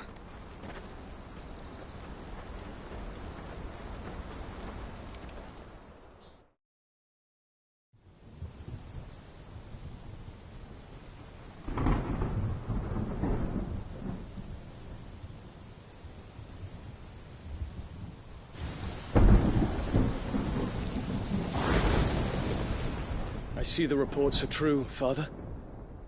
You have surrendered the throne to Olivier. I have. Emperor Olivier shall rebuild the Holy Empire of Sanbreque.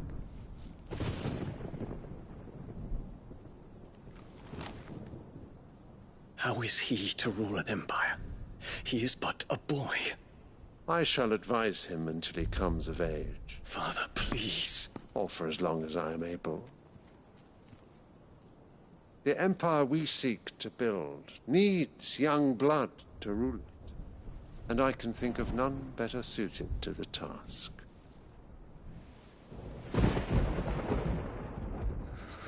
There is other news, Dion. Hugo Kupka is dead, and Drake's Fang destroyed. The pillars of the Republic have fallen. Ere long, the Imperial banner shall fly over every city in Storm. And then, Valisthea.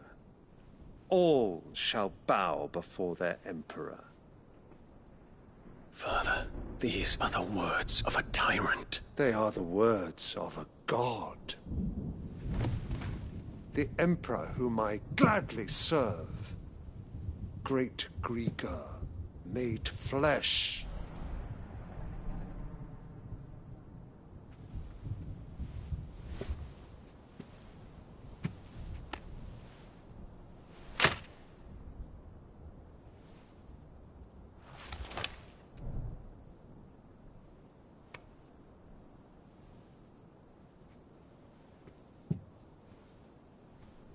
Return to your camp, Dion, and ready your forces.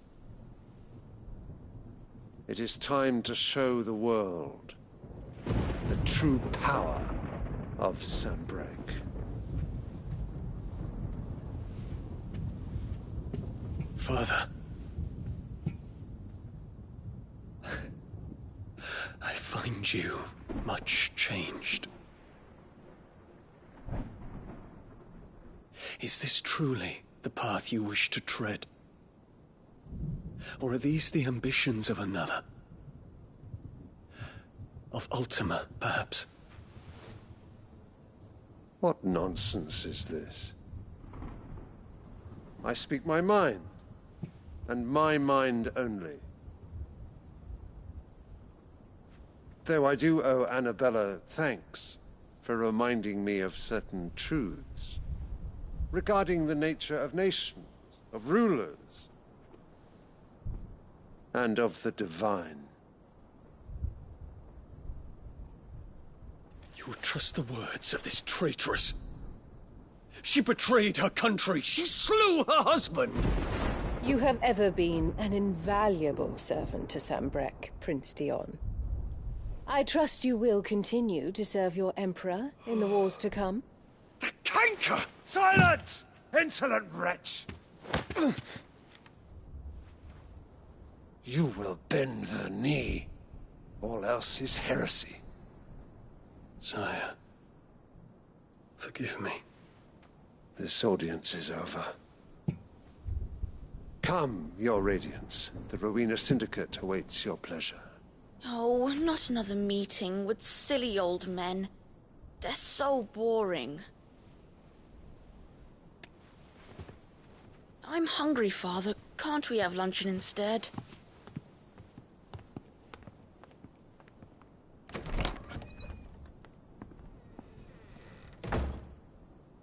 pain you that you will not inherit your father's throne? I have suffered worse.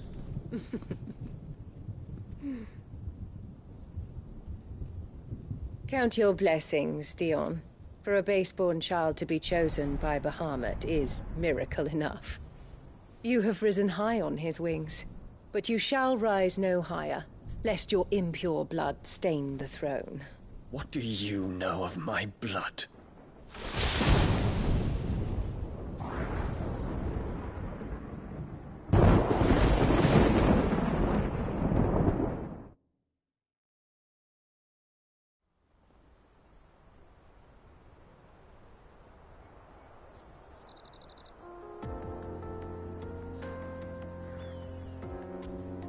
The Boklab markets are to the north. We just need to hug the coast.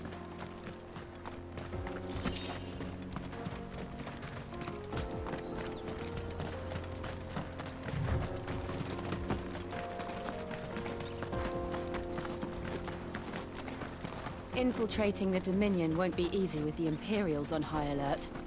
No. His Radiance has lost one capital already. We can be sure Sylvester will do everything in his power to hold on to Twinside. His troops are well-trained and increasingly battle-hardened.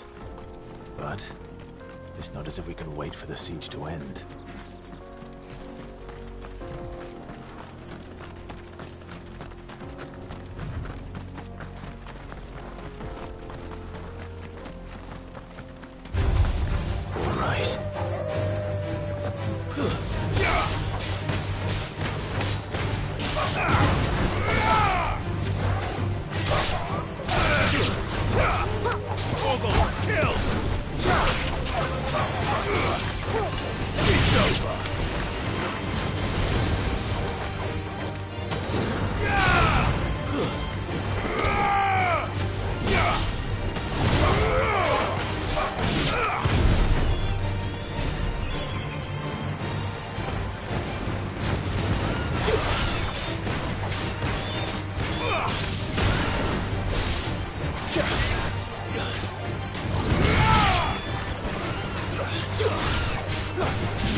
Refugees.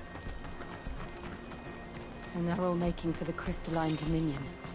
Because they don't know how to live without the crystal's blessing.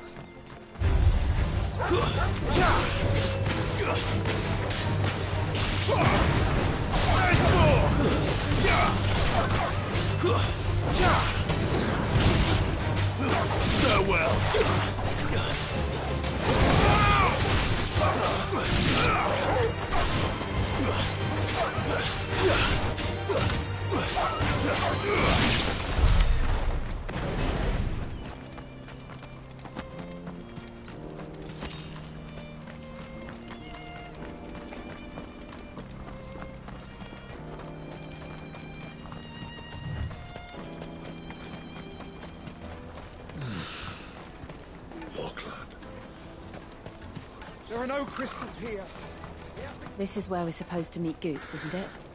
That's right. He said he'd wait for us here after replenishing his supplies. I dare say he'll have finished by now.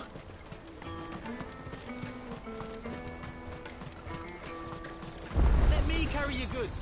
I'm cheap. Peaches and pears. Plates and beans.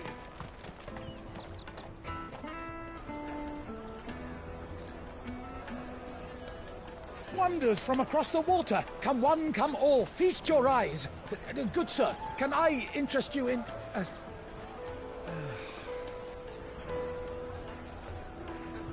How much? For a measly crust of bread? You won't find any cheaper. Not nowadays. But you're more than welcome to look.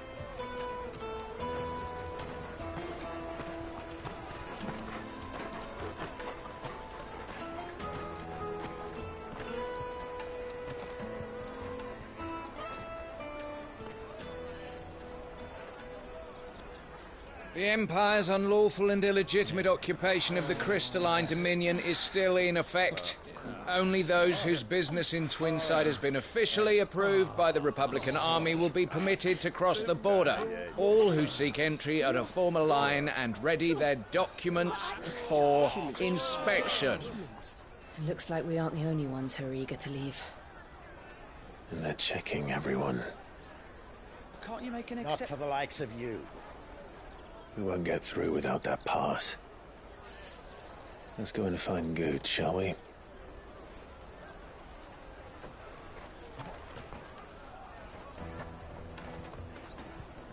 He must be around here somewhere. Tight-fisted swine. You won't find anything of this quality in Twinside.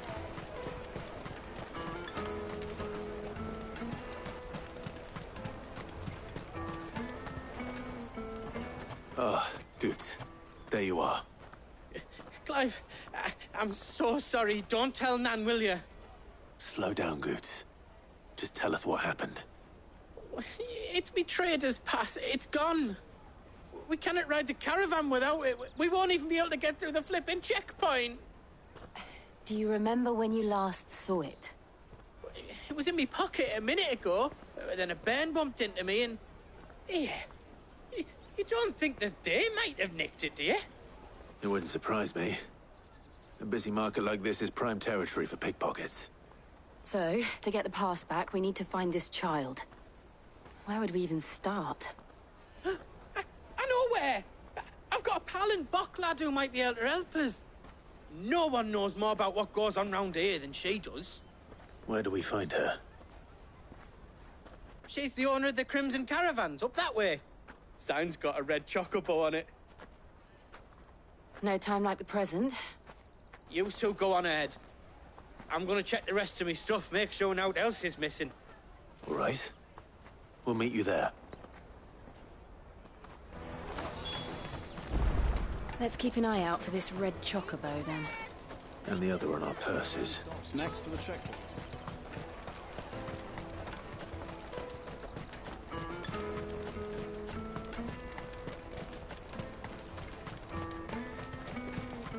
Out of my sight, wretch! You won't find a finer array this side of the strait.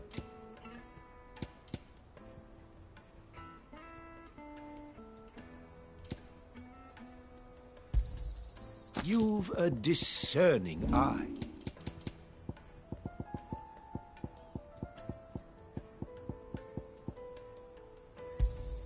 Thank you. You're sure you don't need it? Farewell.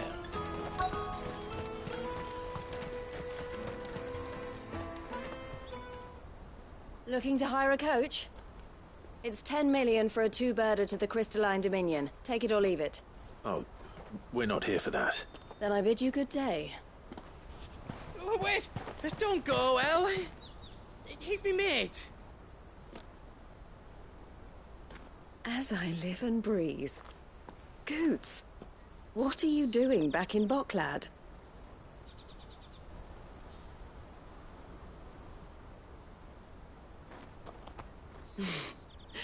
I gather Lady Karen didn't send you.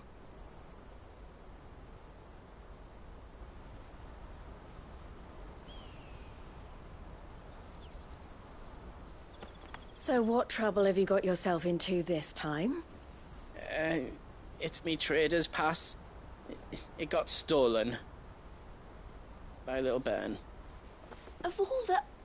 You're the size of a marble. Honestly. Ugh. Goots told us that you know the markets well. Might you have an idea which little bairn could have done this? We don't intend to punish them. We just need our pass back. Then, we can be on our way. I see. So neither of you has a trader's pass either. Not that anyone would take you for traders, but I suppose that's why you came to me, correct?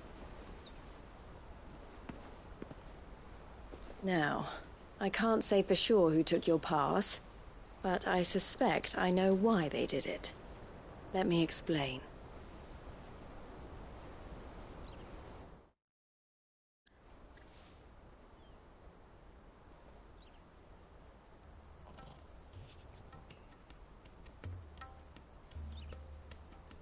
Ever since the Fist marched on the Dominion, the Republic has been cleansed. Traders' passes have gone from being merely a way of easing across the border at all.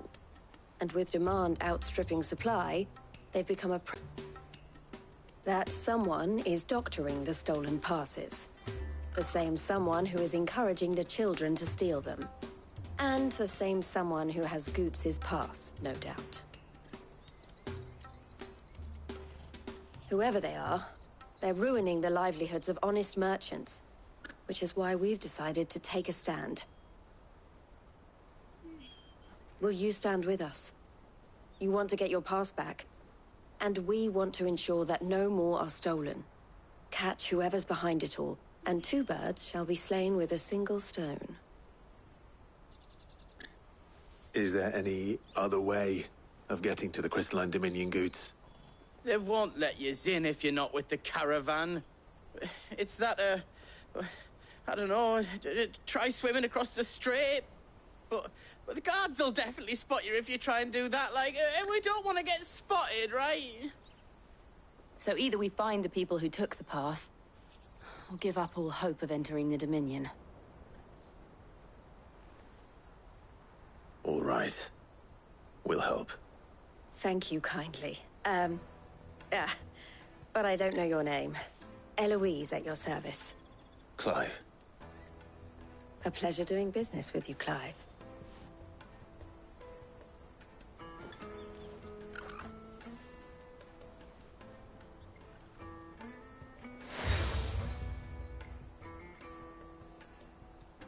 The proprietor of the furniture makers by the coach stop is spearheading the search.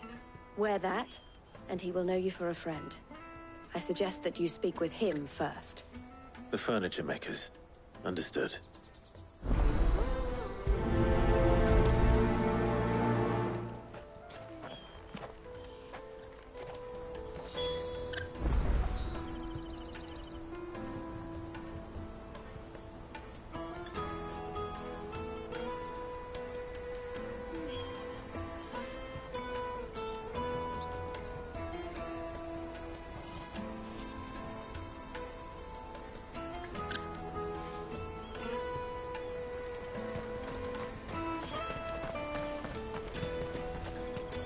Out of my sight, wretch!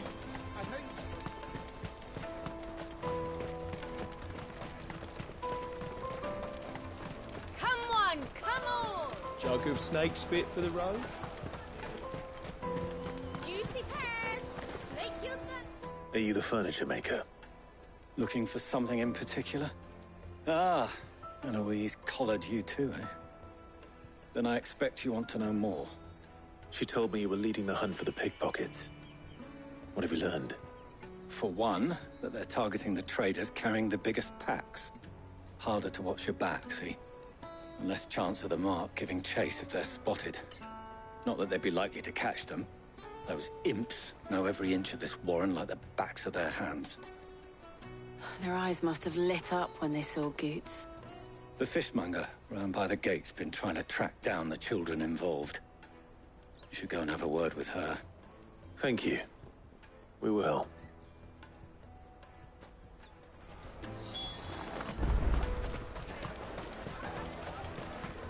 You won't find anything of this quality in Twinside. You should come with me to the Dominion. Life will... Fish for sale! Fresh sorted and smoked! Can I interest you? Ah, sorry. Message from Eloise, is it? She's asked me to help her. To help you find the pickpockets. Is that so? Suppose I better tell you what I know, then. For one, this isn't a family operation. All the traders say the children who stole their passes were dirty, dressed in rags. Street urchins, by the sound of it. We get a lot around here. Orphans from the wars. A few, perhaps.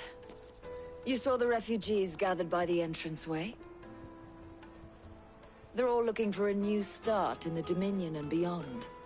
Some of them take it as an opportunity to rid themselves of unwanted baggage.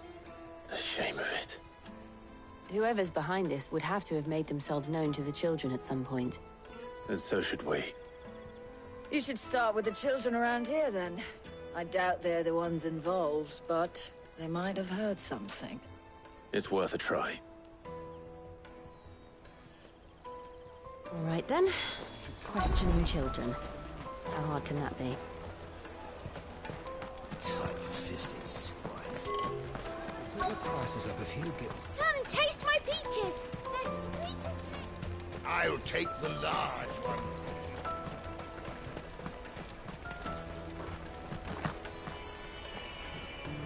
Do you have a moment? What do you want? What I want is to know who's asking children like you to pick pockets. I don't know. Nobody's asked me. What's picking pockets? Do you get paid for it? No, you get in trouble for it. So if they come calling, you know what to tell them.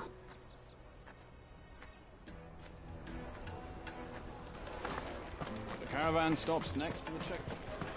Show them your traders back. Excuse me? What do you want? I don't have any money.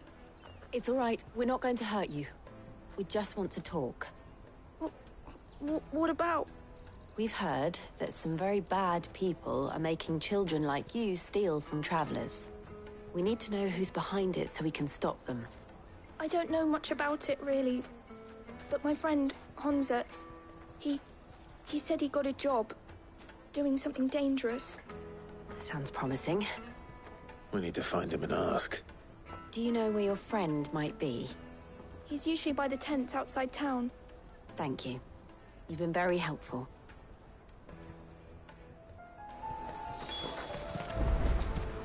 Come on, come on!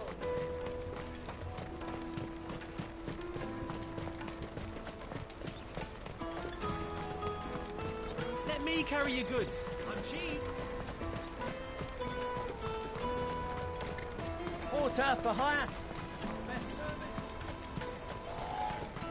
service. She must have meant the refugee camp. Let's hope he's still nearby.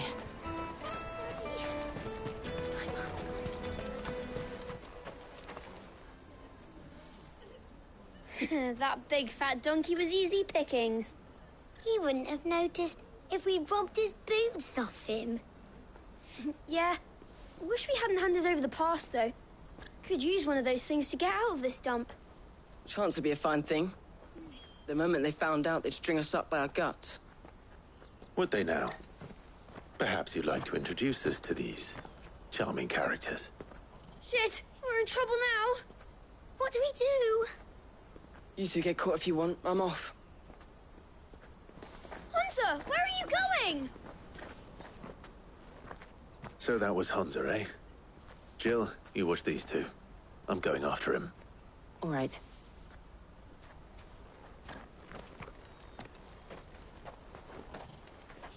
He can't have gone far. I need to find him before his employers do.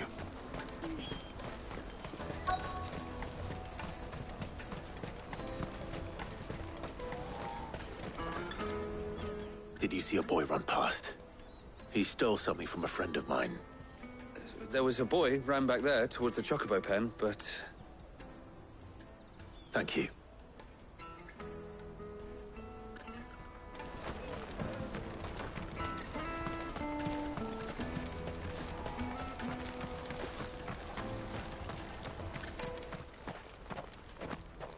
Oh, shit. I'm cornered.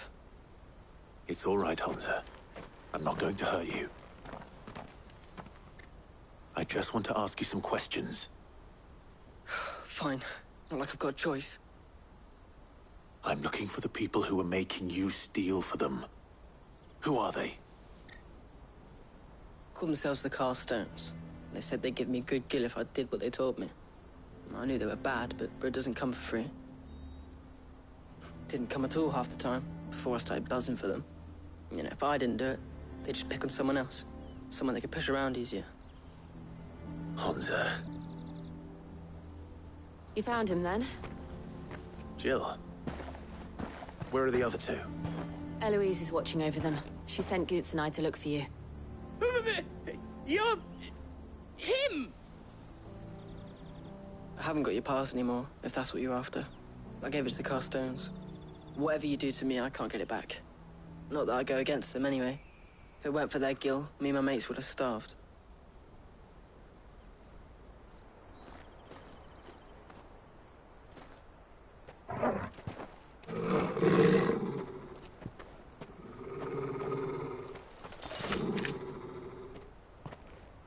Cowards.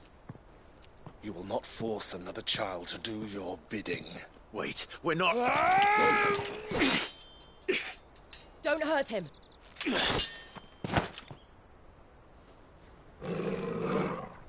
You're making a mistake. We're on the same side. Like hell we are. That brooch. Where did you get it? Master Theo? Goots. What are you doing with these people? Unless you're the ones my sister was talking about. Your sister?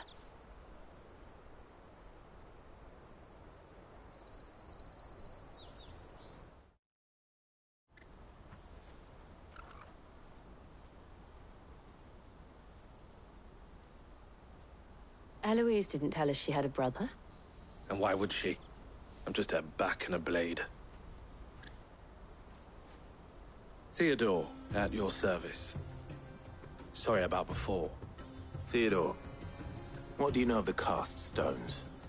Vultures who have made Boklad their hunting ground. They prey on the desperate, stealing from those with gil and bullying those without it into joining their flock. I'd been looking into their activities in hope of sparing the refugees any further hardship. But it seems they've already stooped even lower than I'd feared. Hans is a good lad. Don't blame him for what they've made him do. If he and his friends hadn't agreed to work for the stones, some other poor souls would have. On pain of death, most likely. Clive, was it? And my sisters asked you to help put an end to the pickpocketing. Then we all want the same thing.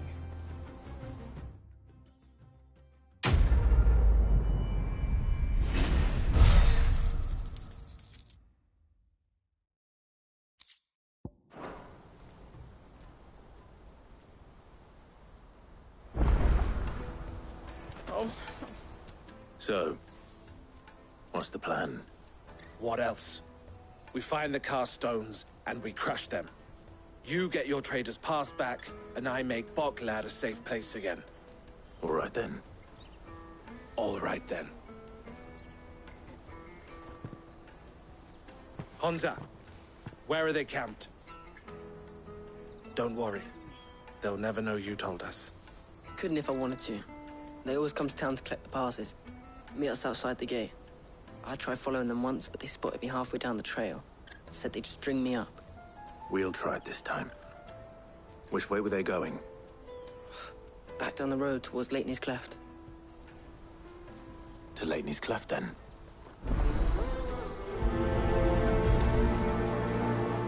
Leitney's Cleft is to the south, past the camp. No, you better not have scared anyone.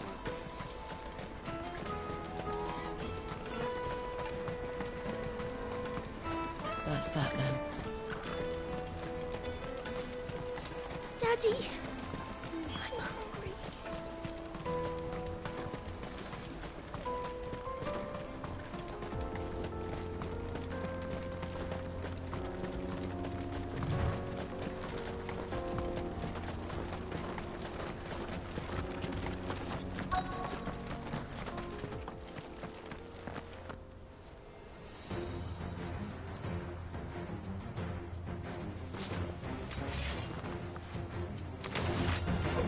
That's the one who's been sticking his nose in our business. You should have minded your own. Stay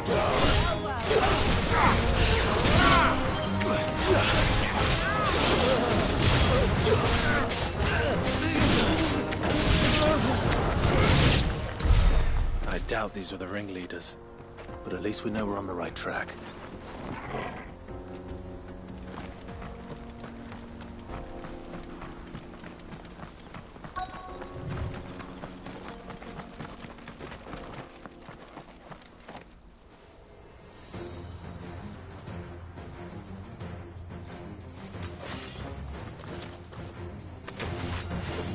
We got company!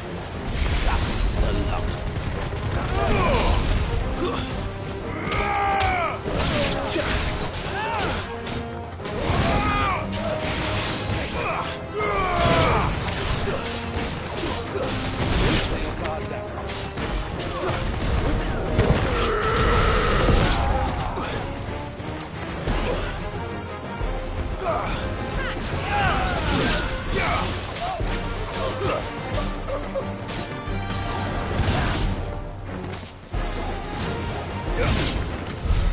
More foot soldiers.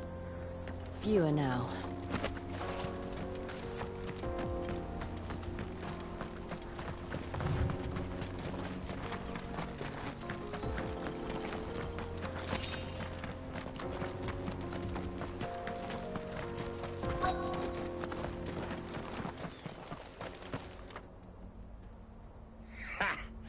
Not a bad haul today, eh? Aye.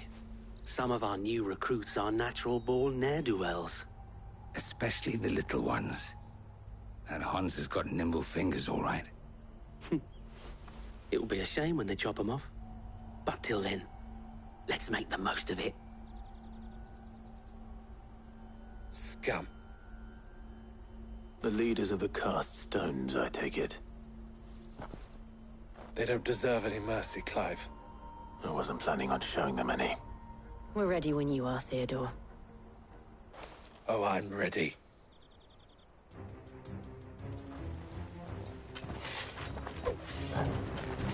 Fuck!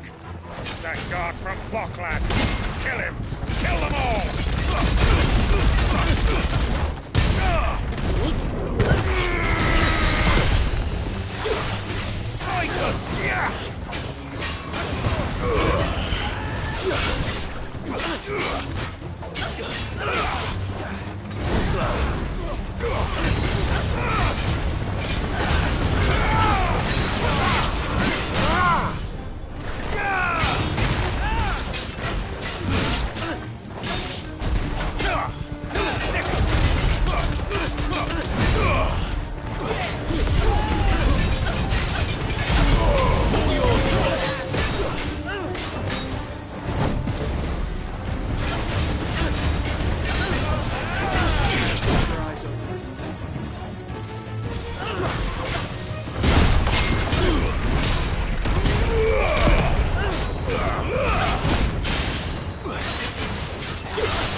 And they say crime doesn't pay.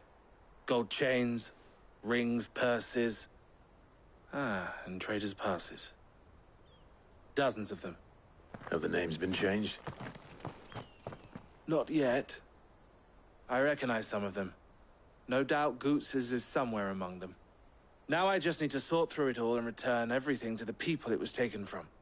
We should go and give Eloise the good news. Can we leave things here in your hands, Theodore? Of course. Oh, and, be sure to tell her of the part I played, won't you? We'll be glad to.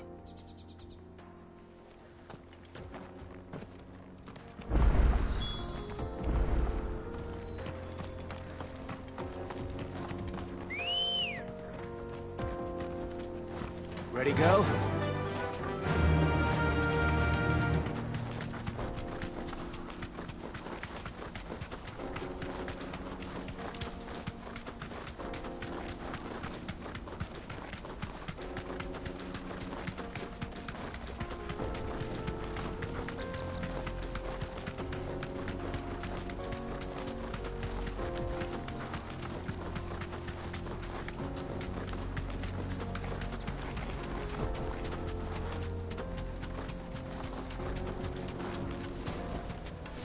can walk from here.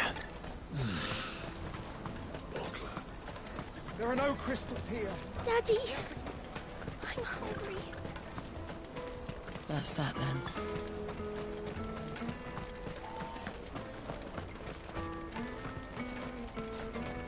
Hurry, man. I must leave for the Dominion. Bloody crimson caravan scooping. Ah, Clive. How goes the hunt? My brother isn't getting in your way, I trust? Quite the opposite.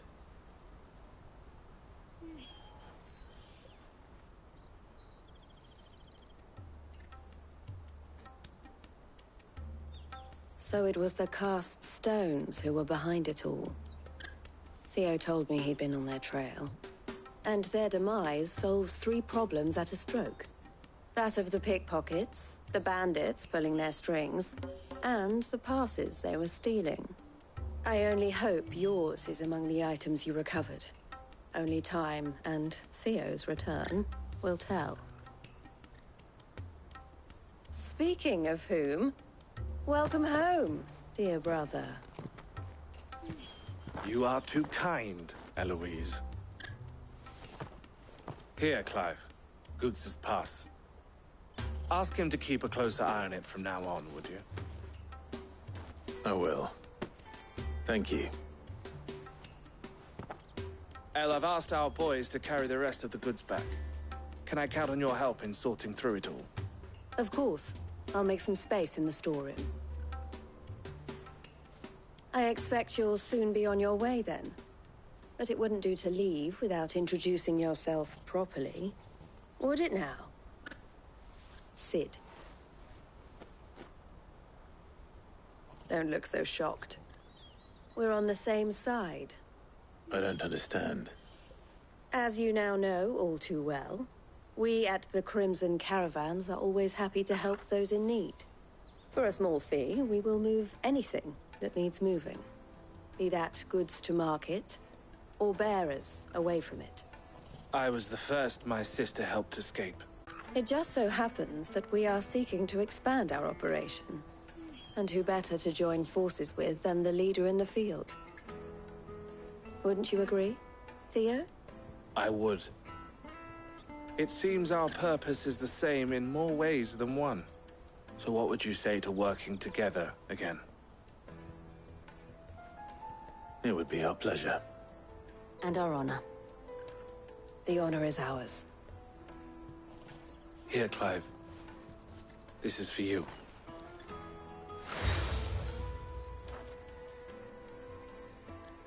What is it?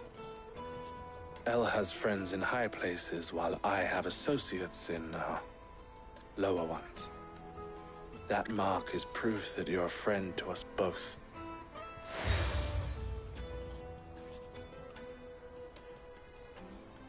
I shall bear it with pride.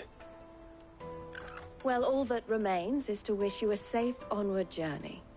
Goots' pass should secure you a place on the caravan, but if you encounter any difficulties, we would be delighted to provide you with a coach of our own. For a discounted price, of course. Say, 9 million? We'll try the caravan.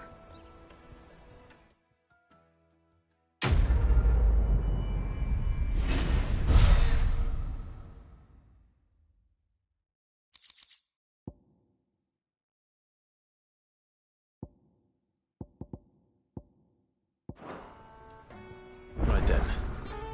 Let's get this back to Goots. And then it's on to the Dominion. Let me carry your goods.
Sheep! And not.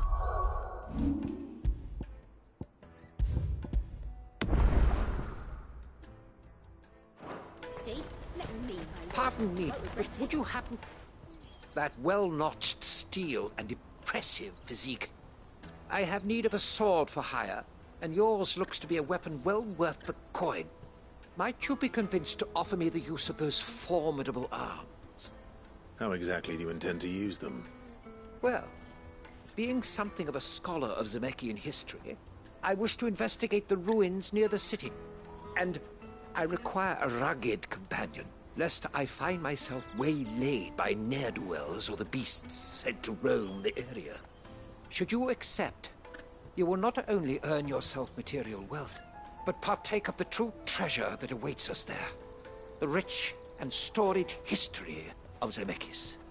Well, were you ever party to a finer proposition? My arms are yours. Wonderful! Then come. We must away. But where are we going? Along the old Zemeckis Road, and from there, onward to discovery. Quickly! There is not a moment to lose. Wait. Good luck with your ne'er-do-wells.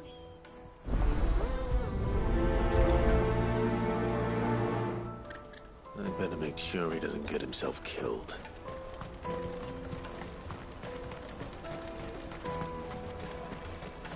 That's that then. Daddy!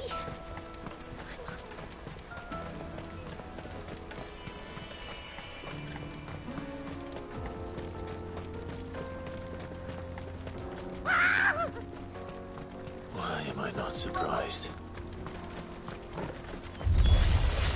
You'll hand over your coin if you know what's good for you.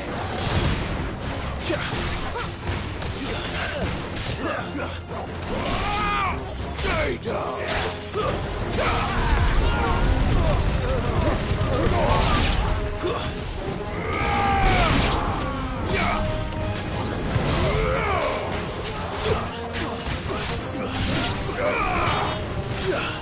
Titan! All yours, Torgal!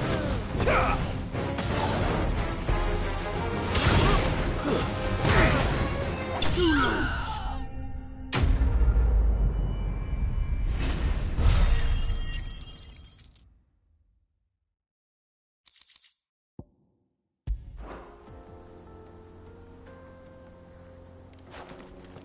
Are you hurt?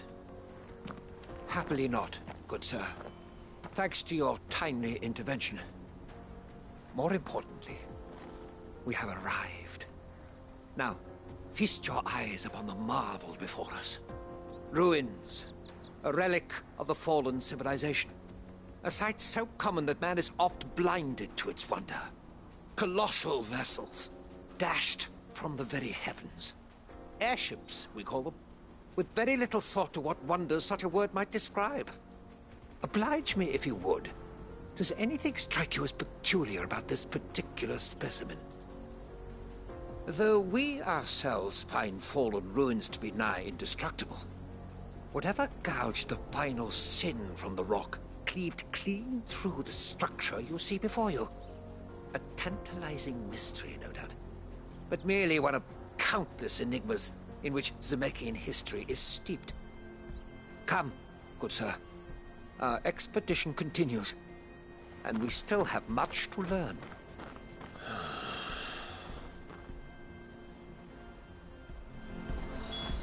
He's passionate. I'll give him that.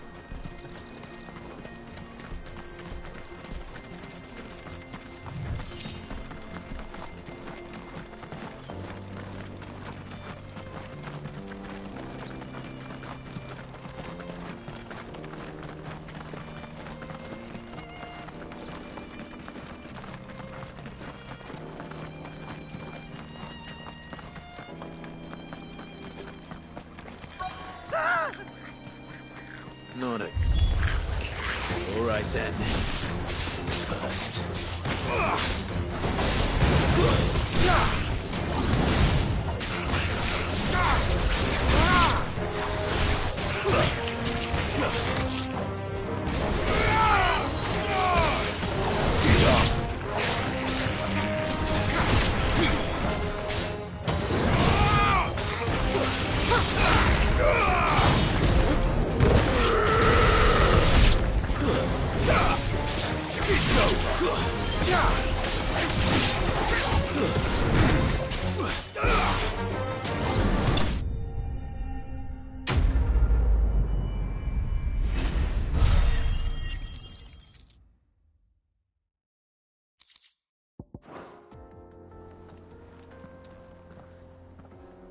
You're going to get yourself killed. Oh, that would not do. That would not do at all. Not when such majesty stretches out before us. Behold, the final sin in all its glory. As Moss tells us, a battle was fought here in ancient times. A battle of such ferocity that it tore a great crater in the very land upon which it was waged. In reaching for their holy sanctum, did man enrage the gods, and great was the vengeance that was rained down upon him. Alas, the full truth of the matter is lost to time, though I live in hope that I might see it discovered. But we must not dwell upon such things. There is more yet to see. Onward! History awaits!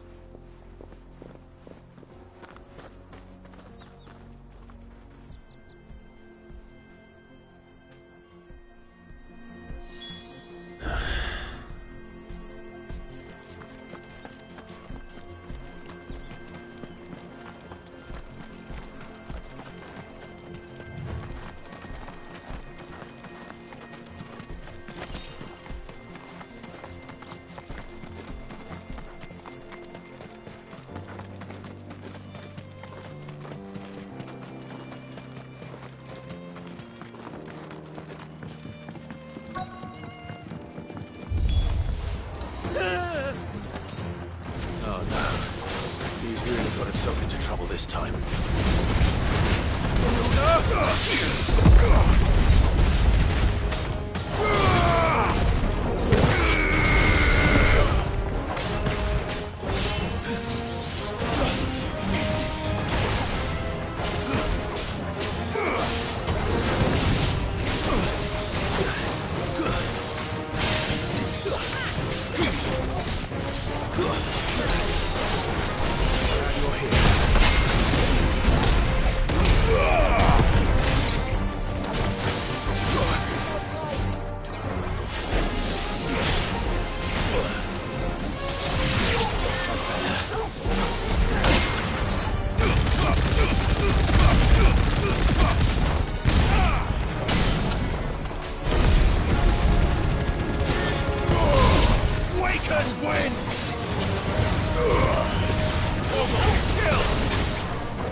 Still in one piece?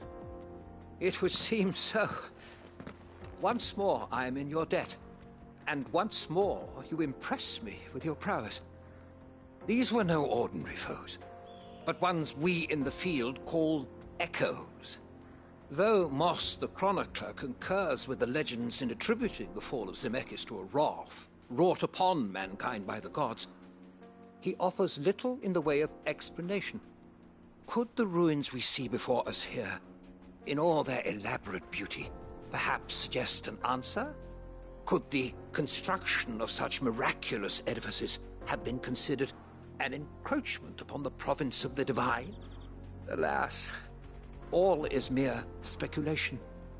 But one day, perhaps, I will learn the truth. Not if you keep running headfirst into trouble. You are right, of course.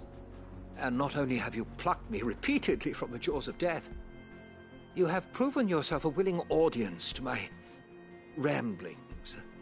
glad to help, but didn't you say you came here to investigate something? I fear I may have rather overstated the case on that front. In truth, a captive ear was all I really desired. You see, even my fellow scholars have grown somewhat weary of my musings of late. And so I came upon the idea of purchasing a companion. A captive audience, if you will. That's what this was all about. I am afraid so.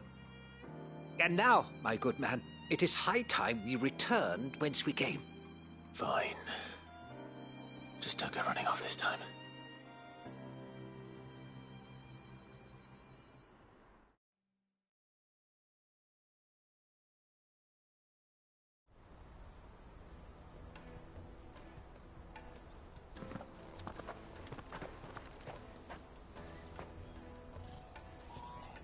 And so ends a delightful day.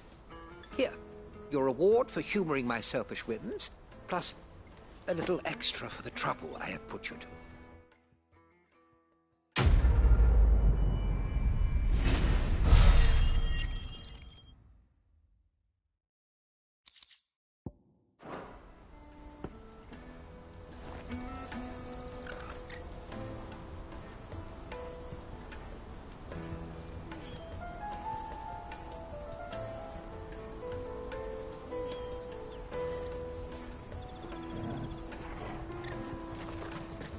Let me carry your goods. I'm cheap.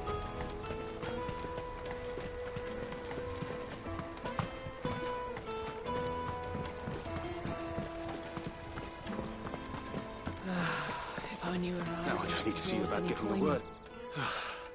I want to know right away. Bad news. Good, actually. Something worth celebrating for a change. Only trouble is, the serving girl's still new to the job, so I can't leave her while I go and invite those I'd like to celebrate with. What exactly are you celebrating, if you don't mind me asking? I've come by a particularly fine bottle of red. A Gotan 66, no less. Gotan Rouge is the only good thing to have ever come out of the Empire, and most wouldn't part with a 66 if you held a knife to their throats. So I've heard. Oh, so you know of it then? Clearly you're a gentleman of taste. A gentleman who might sympathize with my predicament, perhaps? Would you pass the good news to a few friends of mine? I'll give you a little something for your time, of course. Sounds simple enough. So you'll do it? Marvelous. Thank you. You won't need to go far. All three of them should be right here in the market. There's Aldrich the porter, Milan the butcher, and Bollock, a guard over at the north gate. Three of the finest fellows in Boklad, if you ask me. Tell them to come to the tavern when they finish for the day. Stop by again when you let them know, and I'll give you your little something. I'll be right back.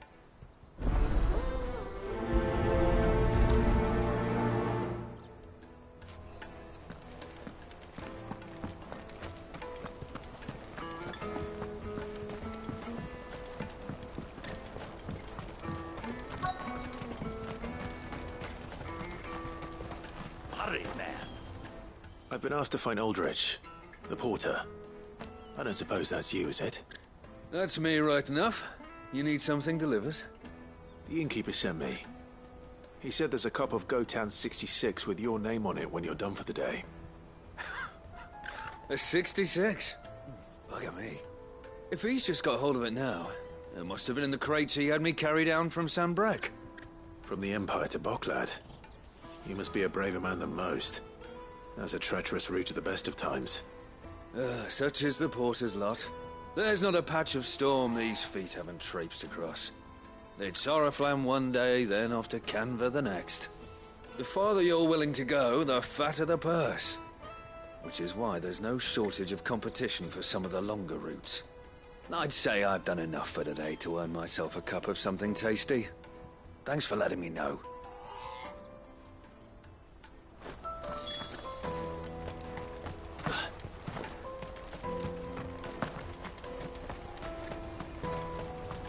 Out of my sight, wretch. I know you.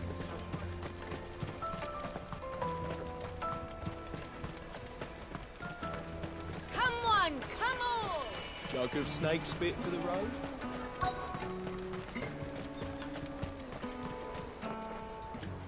you Milan, the butcher?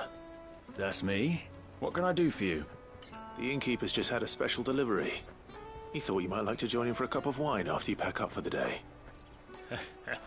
He knows me only too well. And I've got a ham here that will go handsomely with a nice drop. Wine and ham to spare. Bocklad clearly isn't suffering then. Comes with being the place everyone has to pass through to get to everywhere else. Those who travel the Crystal Road bring all manner of goods with them. We get meat from San Brec, herbs from Rosaria. Why, sometimes we even see curiosities from across the Narrow. My old man knew what he was about when he set up shop here all those years ago. Anyway, thanks for the good news. Oh, you know what? Maybe I'll shut up shop early. Wouldn't want to keep our friend waiting.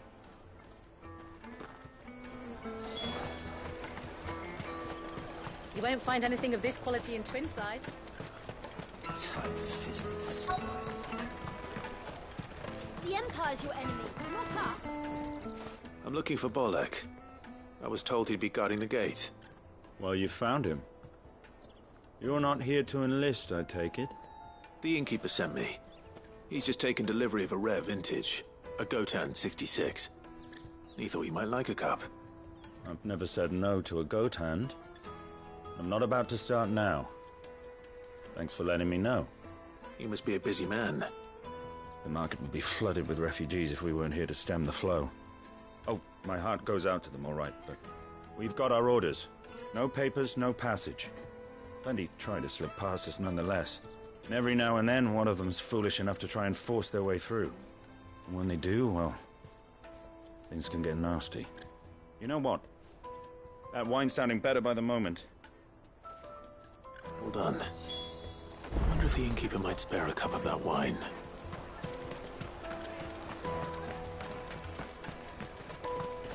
You won't find anything of this quality in Twinside.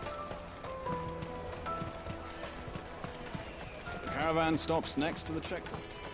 Jug of snake spit for the road? Come on, come on!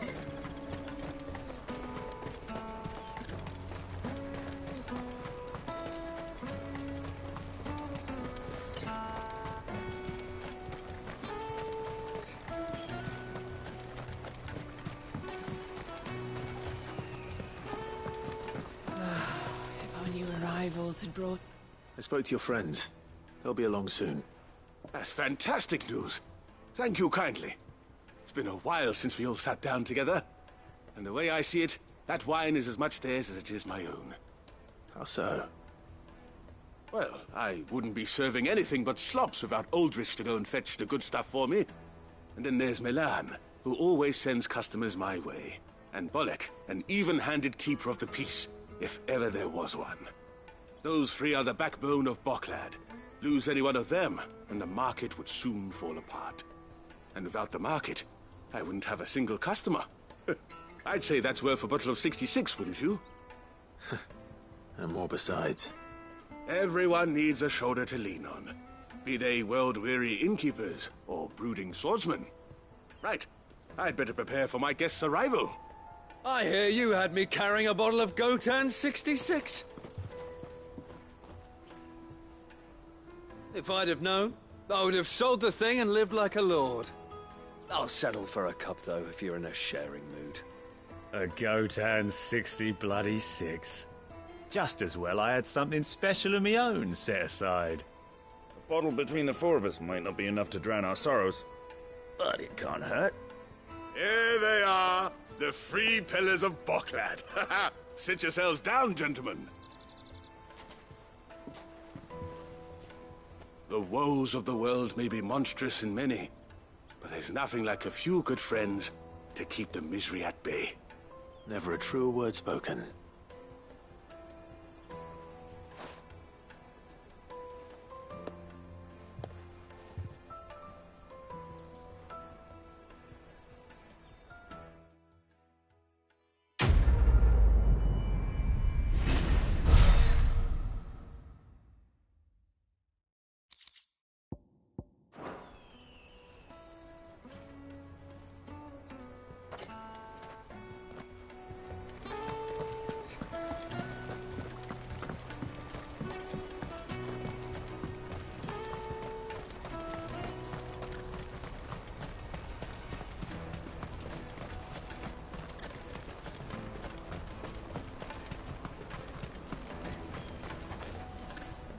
I see you've been of some assistance to Eloise. Perhaps you can extend me the same kindness? Perhaps. What would I be doing? Finding someone. You see, I've been having trouble with thieves, and despite the many pains I've taken, I can't stop them from rummaging through my packs. I was griping about my lot to a friend of mine a few days back, and he offered to track the culprits down. Now, Joseph's a sellsword, and a good one at that. But he's been gone days, and I'm beginning to fear the worst. Any idea where his search for the thieves might have taken him? The old Zemeckis Road, perhaps? He doubted they would be fool enough to linger here in Boklad. Joseph's lived a hard life. Made him grey long before his time. I just pray he hasn't been killed over a few sacks of grain. I can't imagine there are too many grey-haired sellswords around. Hopefully someone will have seen him.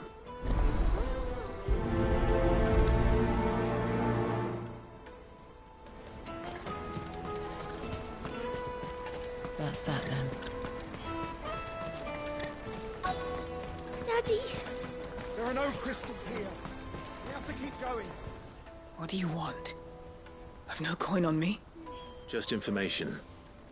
Has a sellsword passed through here? Grey hair. Now you mention it, there was a young man with salt in his mane sneaking around out there a while back. Which way did he go? How am I supposed to know? Buggered off down the road, I expect. Now why don't you do the same and leave me be?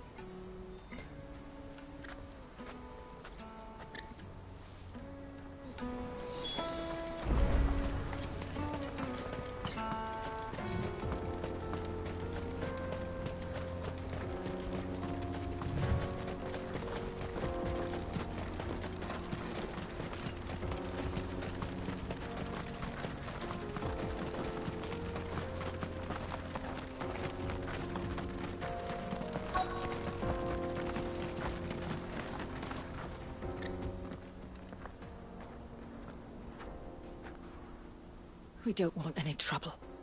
Neither do I. I'm looking for someone. A grey-haired mercenary. Well, we haven't seen him. Yes, we have. We saw him climbing up the rocks. Those ones, over there. Maybe he found his thieves. Mum won't let me near them. She said there's goblins up there, and that they eat little boys for dinner. Shush, now. You've said quite enough already. I only told him what you said. I'd listen to your mother if I were you.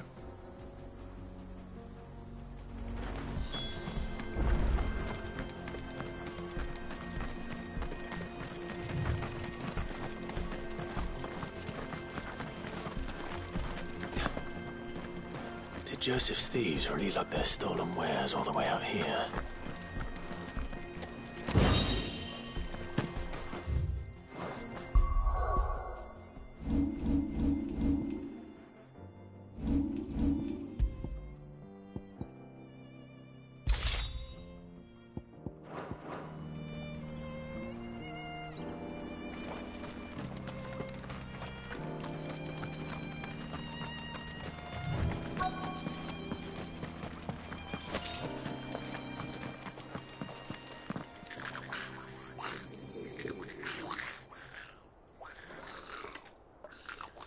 I think we've found our thieves. They don't look happy to see me.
Let's get this over with.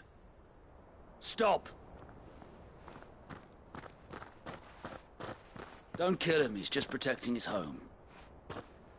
Joseph? So the boy was right. I don't know you. Your porter friend sent me to find you. She was worried you might have got yourself killed. Have I been gone that long? Wasn't hard finding the thieves. The problem was knowing what to do with them when I did. I take it things are more complicated than they appear.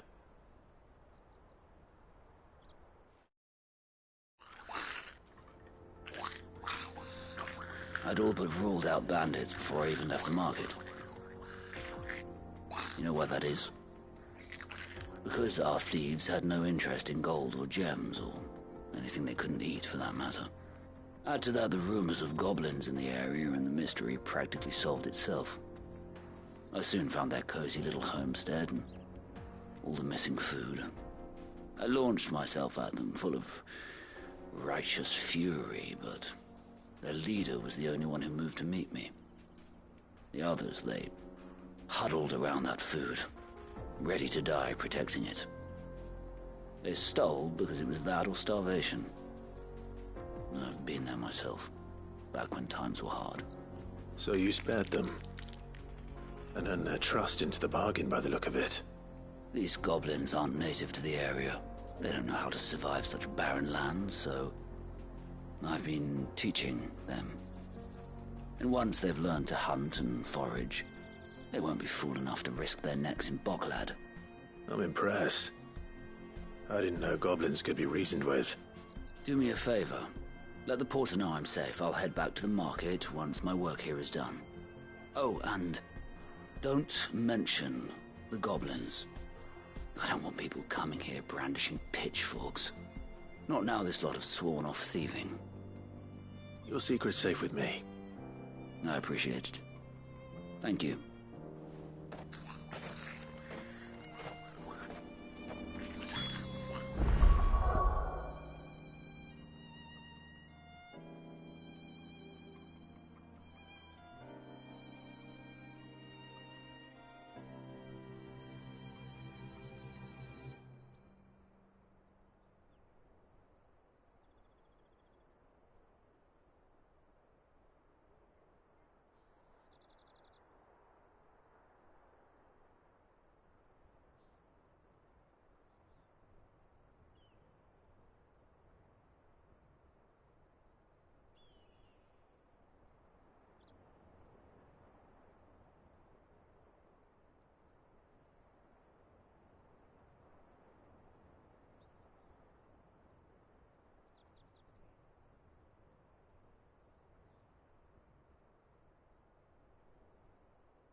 Joseph's fine. He'll be back once he's tied up a few loose ends. That's a weight off my shoulders. He certainly knows his business. He found your thieves all right. And I dare say they won't be coming back. A good man to have around, that Joseph. And if he says there'll be no more thieving, that's good enough for me. Thank you for putting my mind at ease. Here, for your troubles.